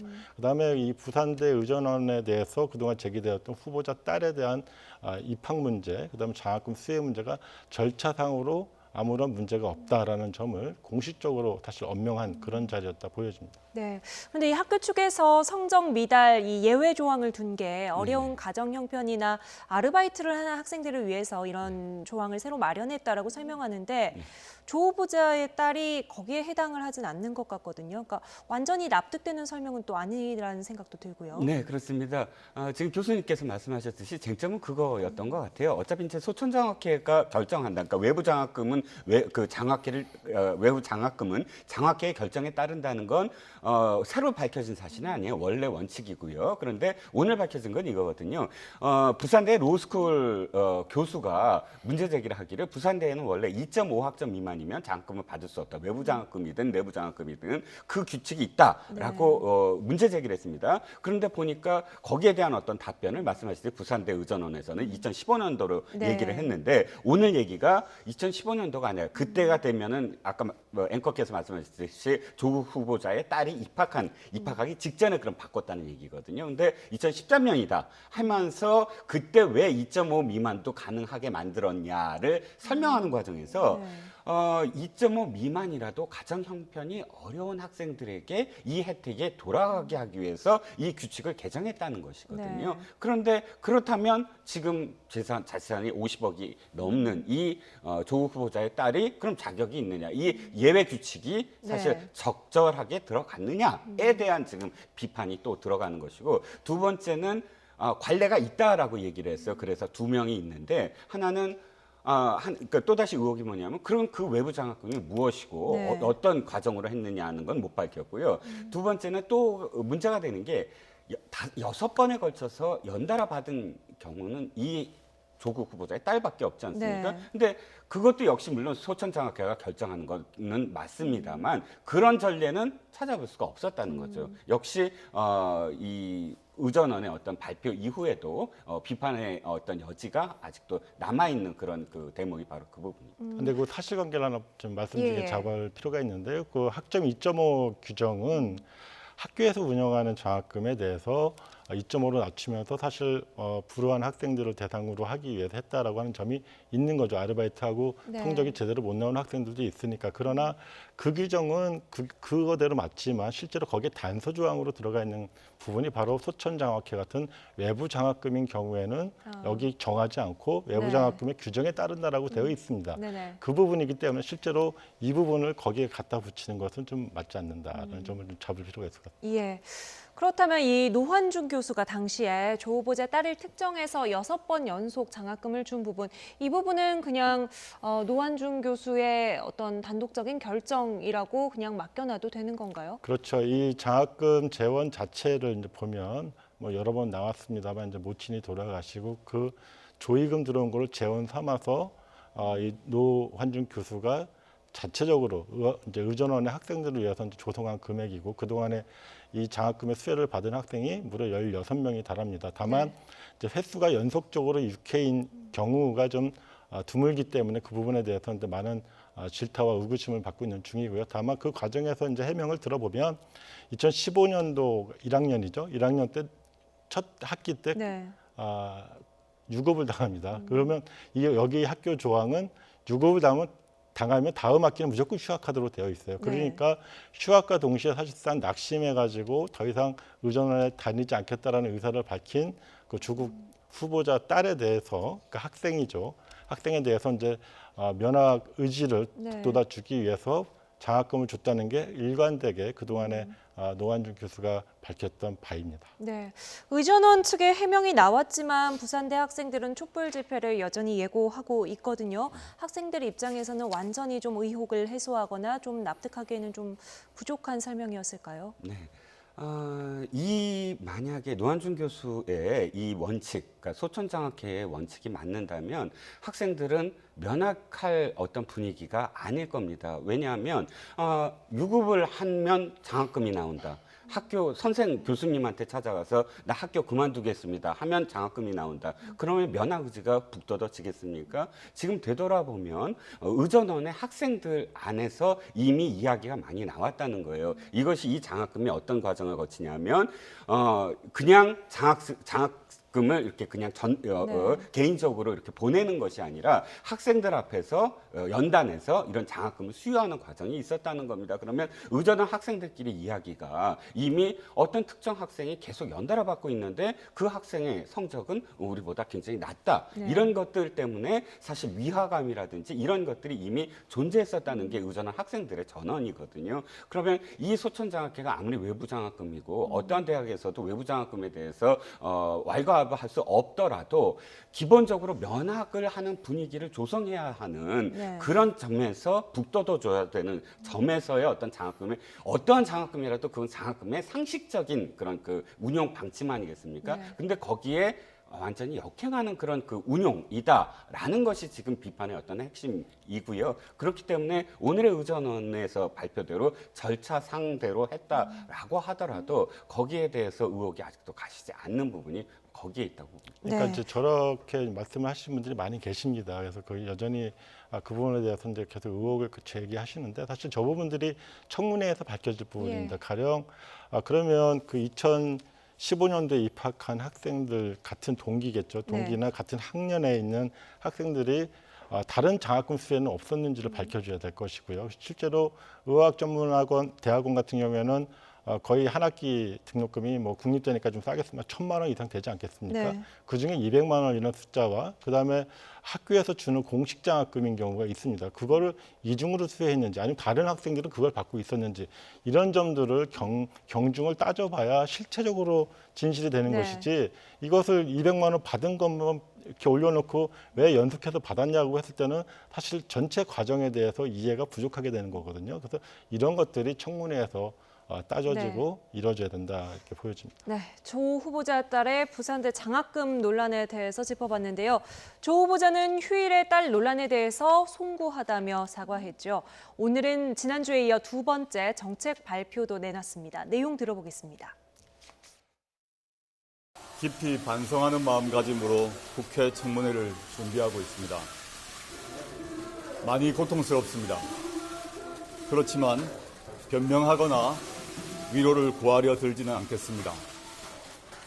저희 안이함과 불철저함으로 인하여 국민들의 마음에 상처를 준 대가라고 생각합니다. 권력기관 개혁에는 목소리를 높였지만 그에 따른 교육 혜택 등 우리 사회가 해결해야 할 다른 중요 문제는 간과했습니다. 다시 한번 국민 여러분께 송구하다는 말씀 올립니다. 네, 많이 고통스럽지만 변명하거나 위로를 구하려 들지는 않겠다라고 하면서 검찰개혁 의지를 밝혔습니다. 특히 어떤 부분 주목해서 보셨습니까? 오늘 한 5가지 정도의 이제 검찰 개혁과 관련된 부분을 사실 검찰 개혁이라기보다 전체 법무 개혁이라고 보는 게 정확할 것 같고요. 그 중에서 이제 검찰 개혁과 관련돼서는 검경 수사권 조정하고 공수처 설치, 그다음에 검사의 공익적 역할을 따로 항목을 둬서 얘기를 합니다. 이거 좀 특이하게 지켜볼 부분인 것 같고요. 그다음에 오늘 많이 얘기된 것이 이제 소위 재산비례 벌금제, 그동안의 총액 벌금제였거든요. 그러니까 요 부분을 좀 개선해서 재산에 따라서 차등적으로 벌금을 매기는 그런 방식을 좀 제안을 한 것 같습니다. 그다음에 범죄 수익에 대해서는 끈질기게 찾아내겠다라고 하는 것을 천명했습니다. 그래서 그동안의 권력자라든가 재벌들이 범죄 수익을 얻었지만 그것을 사실상 환수하는데 대략 오늘 나온 수치를 보니까 14% 정도가 이제 환수가 되고 나머지는 사실 환수도 못하는 상황. 그렇게 해서 사실 사법 질서가 무너져 있는 상황이거든요. 이 부분에 대해서 강력하게 좀 제안을 한 것 같고요. 그다음에 국가소송제를 좀 제안하고 이걸 적절히 절제하겠다는 부분. 그다음에 인권 보호를 위해서 사실 변호인의 조력을 받지 못하는 많은 분들이 있습니다. 이런 부분에 대해서 형사권에 대해서 형사 공공 변호인제를 도입을 해서 요거는 사실 그동안에 법무 계에서는 꽤 오랫동안 논의되어 왔던 내용이고 이런 부분에 대해서 그동안 검찰이나 법무부가 제대로 이뤄내지 못했던 부분이었습니다. 네. 그런데 지난 정책 발표 때는 이미 기존의 법무부에서 추진하고 있는 방안들에서 아주 크게 나아가지 않았다, 좀 이런 지적이 있었는데요. 오늘은 어떻게 보셨습니까? 좀 더 발전된 내용들이 많이 담겼던가요? 실질적으로 앵커께서 말씀하셨듯이 지금 오늘 2차 그 정책 발표 아닙니까? 근데 이제 검경 수사권 조정이라든지 공수처 설치 이런 부분들은 특별하게 법무부 장관 후보자로서 좀 더 진전된 어떤 안을 나올 수가 없는 거예요. 왜냐하면 이제 패스트트랙에 들어갔고 취지 자체는 국민들이 알고 있기 때문에 재탕 아니냐 뭐 이런 또 기자들의 질문이 이어졌습니다. 뭐 후보자에서 측에서도 일단은 재산세 아까 그 재산에 비해서 재산에 비례해서 벌금을 내는 과정 그것은 좀 신선하다 뭐 이렇게 표현하고 있습니다. 저는 어쨌든 이렇게 그 정책 발표를 자주 갖는 것 그건 굉장히 중요하다고 생각을 해요. 장관 후보자가 사적인 어떤 그 도덕적인 어떤 검증도 중요하지만 정책 검증도 중요하기 때문에 비록 아주 신선하지는 아니하다고 하더라도 이 청문회 전에 조 후보자의 어떤 뭐랄까요 검찰 개혁과 관련된 그런 생각을 들어보는 자리였다고 생각을 합니다. 네. 그간 장관 후보자들의 낙마에 결정적인 의견권을 행사해온 정의당인데요. 이른바 청문회 데스노트를 쓰고 있는 곳입니다. 오늘 조국 후보자 인사청문 준비단을 따로 만나서 이야기를 들었습니다. 어떤 이야기를 주고받았는지 먼저 들어보시죠. 국민들은 최근에 드러난 바 특권 엘리트층의 삶을 여과 없이 살아온 조 후보자가 스스로 특권층의 벽을 허물고 기득권층의 저항을 뚫고 사법개혁을 밀고 갈 수 있는지 과연 그 적임자인지 의구심을 갖고 있는 것입니다.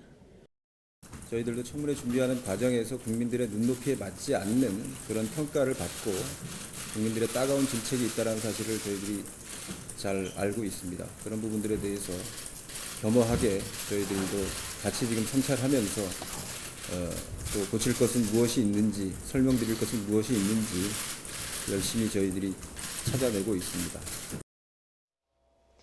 네, 실제 조국 후보자 측의 준비단 분위기는 어떻습니까? 지금 정의당이 우리가 소위 말하는 데스노트에 이름을 올릴 것인가 말 것인가 초미의 관심사인데요.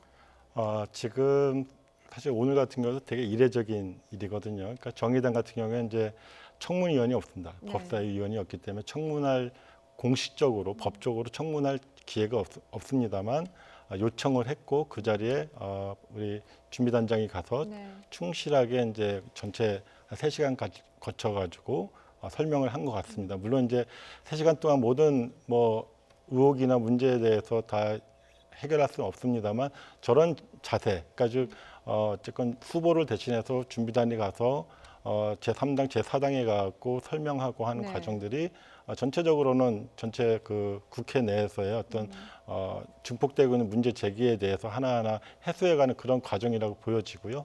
다만 이제 정의당이 오늘 바로 결론을 내리지 않고 청문회 일정이 잡혔기 때문에 청문회 일정 이후까지 입장을 좀 유보한 것, 이것도 상당히 바람직하다고 봅니다. 왜냐하면 오늘 뭐 여론조사에서도 나왔습니다만 일단 청문회 결과까지 지켜보겠다고 하는 여론이 한 전체 국민의 3분의 1 이상이 되기 때문에 이런 것들이 반영된 거 아닌가 싶습니다. 네, 말하자면 후보자 없이 치러진 뭐 정의당만의 간이 청문회 이렇게 말을 할 수도 있을 것 같은데요. 말씀하신 것처럼 결정은 유보된 것 같습니다. 오늘 자리 이후에 어떤 이야기 나왔는지 들어보시죠. 인사청문회를 통해서 국민들 앞에서 제기된 여러 가지 의혹들에 대해서 공개적이고 철저한 검증이 이루어지는 게 중요하다고 판단합니다. 정의당은 인사청문회까지 거친 이후에 최종적으로 법무장관 후보자 조국 임명에 관한 정의당의 입장을 말씀드리겠습니다. 오늘 설명을 통해서 납득 가능한 그런 점들도 있었고 여전히 추가적인 소명이 필요하거나 충분히 저희가 납득하지 못했던 그런 사안들도 있었습니다. 그래서 그 부분은 아직 인사청문회까지 시간이 남아있기 때문에 필요하다면 저희는 추가로 자료 요구나 해명 요구를 하고 법무부 인사청문준비단에서도 정의당이 요구하는 바에 대해서 성실하게 답변하겠다는 그 말씀을 주고 가셨습니다. 네, 정의당 심상정 대표는 오늘 6,411번 버스가 있는 곳에서 검증하겠다 이렇게 말을 했습니다. 그러니까 고 노회찬 의원이 추구했던 그 정신에 따라서 검증하겠다는 것인데 이 정의당만의 검증 기준은 통과할 수 있을까요? 네, 심상정 대표가 아까 동영상에서 표현한 부분, 그러니까 조국 후보자가 특권층의 삶을 여과 없이 누려왔는데 특권층, 즉 기득권층을 깨는 개혁의 적임자냐 하는 것은 물을 수밖에 없다라고 이제 표현을 했습니다. 그래서 바로 6,411번의 자리, 그러니까 기차 새벽 전철도 없는 그 새벽 버스에 타서 이름 없이 유령처럼 살아가는 가지지 않은 자들의 시각에서 조국 후보자를 들여다보겠다라는 표현이거든요. 그런 점에서 정의당은 좀 더 매서운 눈으로 마지막까지 보겠다라는 의지를 천명한 게 아닌가 싶습니다. 네. 지금 조국 후보자의 모교인 서울대 후배들도 계속해서 사퇴 요구를 하고 있습니다. 또 이 같은 사퇴 요구가 지나치게 정치 대결로 변질될까 봐 걱정하는 또 학생들의 목소리도 있는데요. 앞으로 조국 후보자 청문회 거치고 좀 국민들의 의견을 수용하면서 국론을 분열하지 않는 방향으로 문재인 대통령 국정 운영에 도움이 되려면 좀 어떤 조언이 필요할까요? 지금 상황에서는 이제 청문회가 다행히 이제 일정이 잡혔기 때문에 진행이 됩니다. 그 과정에서 그동안 제기되었던 의혹들이 낱낱이 소상히 밝혀지고 실체적으로 인식할 수 있는 기회가 되었으면 좋겠습니다.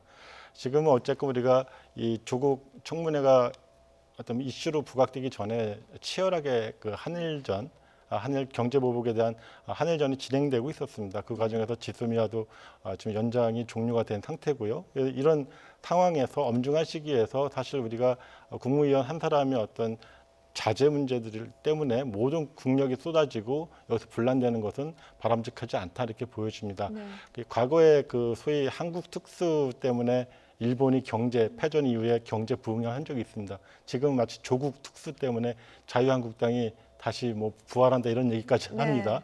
그래서 이런 과정들이 과연 특정 정파의 특정 정당의 어떤 이익과 불이익의 문제가 아니라 지금 우리 한국 사회가 올바른 인재를 올바른 그러니까 또 국무위원으로 활용하거나 국가 인재로 활용함에 있어서 인사청문회가 정당하게 활용되는 그런 기회로 자리 잡기를 기대해 봅니다. 네, 조국 법무부 장관 후보자를 둘러싼 지금의 논란, 공정하고 정의로운 사회로 나아가기 위한 성장통이라고 믿고 싶습니다. 나이트 포커스 오늘 여기서 마치겠습니다. 지금까지 이종근 시사평론가, 강희용 한양대 특임교수와 함께했습니다. 두 분 오늘 말씀 감사합니다. 감사합니다.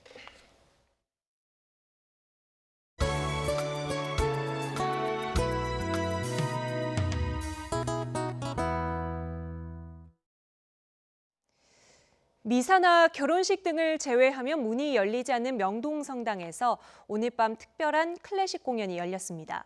피아니스트 선우예권이 후배 사랑을 담은 연주를 선보였다고 하는데요. 이지은 기자가 다녀왔습니다.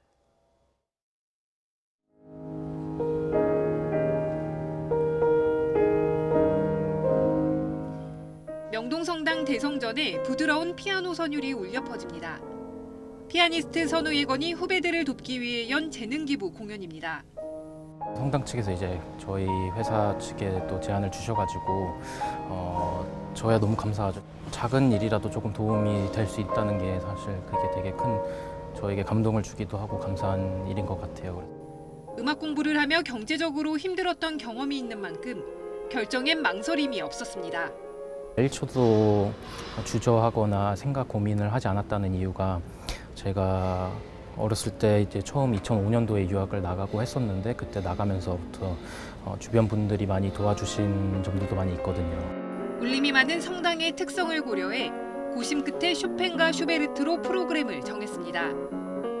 성당 안에 음향이 되게 울림이 많고 그 울림이 많다는 것은 또 그것을 활용할 수 있다는 거잖아요. 수익금은 선우예권이 직접 뽑은 젊은 피아니스트 7명에게 장학금으로 돌아가게 됩니다. 아직 덜 알려진 친구들, 그런 친구들에게도 조금 힘을 실어줬으면 하는 바람이 우선은 컸었고요. 공연 기획까지 포함된 깜짝 선물에 후배들은 고마움을 전했습니다. 젊은 연주자들에게 연주 한 번 한 번이 정말 소중하거든요. 근데 이런 큰 프로젝트에 7명의 피아니스트가 같이 연주를 할 수 있다는 게 정말 영광이고 기쁘고 막 울컥했어요, 사실. 든든한 후원을 받은 젊은 피아니스트 7명은 이제 명동성당 파밀리아 채플에서 내년 3월까지 특별한 공연을 이어갑니다. YTN 이준입니다.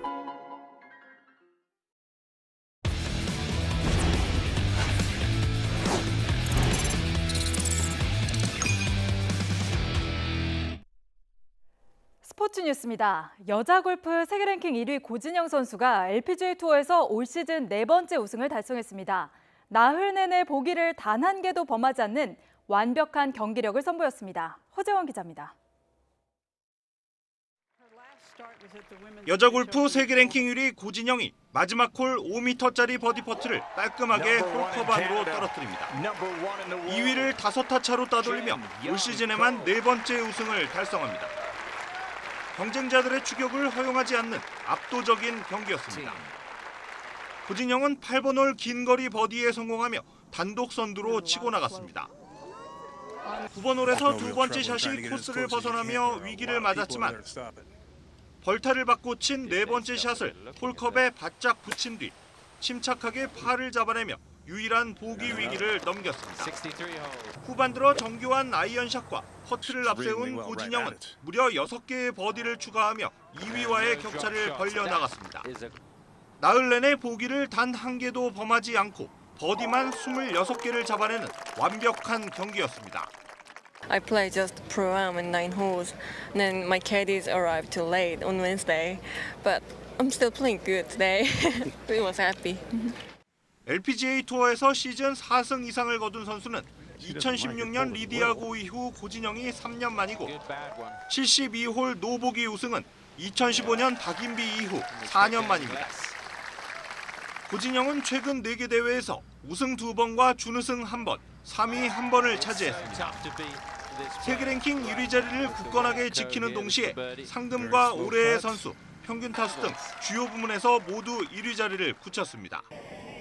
YTN 허정원입니다. 로리 맥킬로이가 미국 프로골프 PGA 투어 플레이오프 마지막 대회로 열린 투어 챔피언십에서 우승하며 약 181억 원의 우승 보너스를 거머쥐었습니다. 선두에 한타 뒤진 2위로 마지막 날 경기를 시작한 맥킬로이는 4라운드에서 버디 6개와 보기 2개를 묶어 4타를 더 줄이며 2위를 4타 차로 따돌렸습니다. 맥킬로이는 올 시즌 성적을 포인트로 환산한 페덱스컵을 1위로 맞춰 우승 보너스 1,500만 달러, 약 181억 원의 주인공이 됐습니다. 남자 프로배구 우리카드가 허리 통증 여파로 낙마한 아가 아메즈의 대체 외국인 선수로 미국 국가대표 제이크를 영입했습니다. 2m 8cm의 장신 레프트인 제이크는 지난 시즌 폴란드 리그에서 뛰었고 2017년부터 미국 국가대표로 활약하고 있습니다.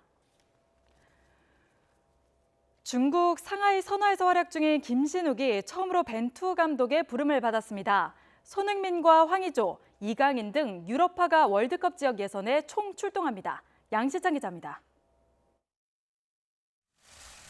다음 달 시작되는 월드컵 지역 예선을 앞두고 벤투 감독은 김신욱 카드를 꺼내들었습니다. 지난해 8월 부임 뒤 첫 발탁입니다. 소속팀에서의 꾸준한 활약에도 1년 동안 외면했지만 월드컵 예선 출정을 앞두고 마음을 돌렸습니다. 지금이 발탁의 적기라는 설명입니다.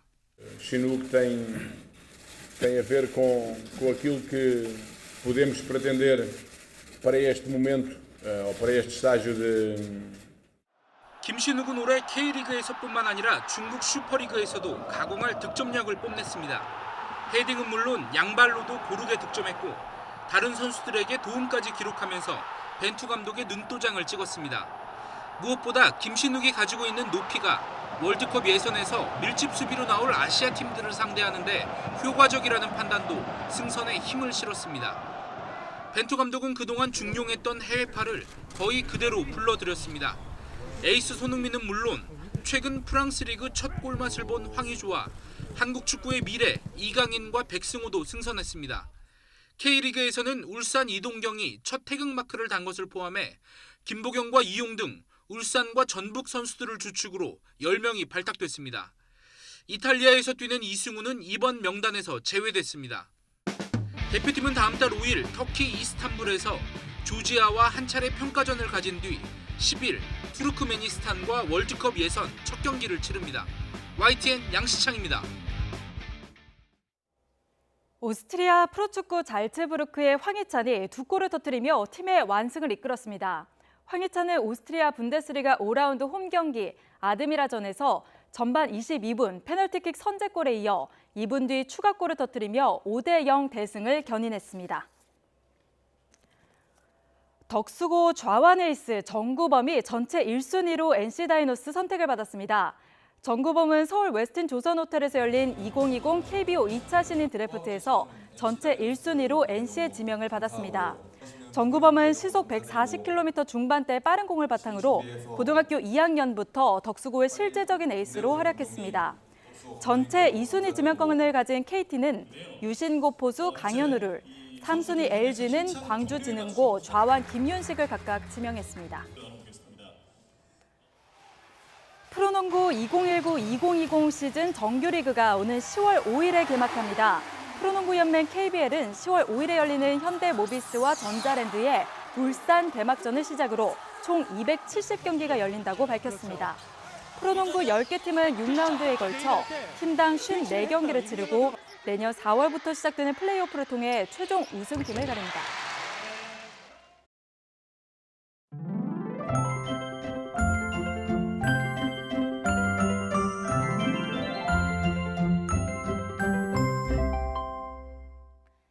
하루에 두 계절이 공존하고 있습니다. 내일도 중북부 지방은 늦더위가 계속되겠는데요. 흐린 날씨 속에서도 내일 서울의 낮 기온은 30도까지 올라서 덥게 느껴지겠습니다. 가을 장마의 영향으로 내일은 충청 이남 지방까지 비가 내리겠는데요. 특히 제주도와 남해안에는 벼락과 돌풍을 동반한 시간당 30mm 이상의 강한 비가 쏟아지겠습니다. 모레까지 제주도 많은 곳은 300mm 이상, 남해안에도 100mm가 넘는 큰 비가 쏟아지겠고요. 충청 남부와 전북, 경북에도 5에서 30mm의 비가 예상됩니다. 수도권과 영서지방은 북쪽을 지나는 기압골의 영향으로 출근길에 비가 조금 내리겠습니다. 내일 중북부 지방은 늦더위가 이어지겠지만 비가 내리는 충청 이남 지방은 더위가 주춤하겠는데요. 내일 낮 기온 서울이 30도, 청주는 29도, 대전과 대구는 28도, 울산은 27도로 예상됩니다. 주 후반 내륙은 대체로 맑은 가운데 일교차가 크게 벌어질 전망입니다. 지금까지 날씨 정보였습니다. 월요일 뉴스네이트 마칩니다. 편안한 밤 보내십시오.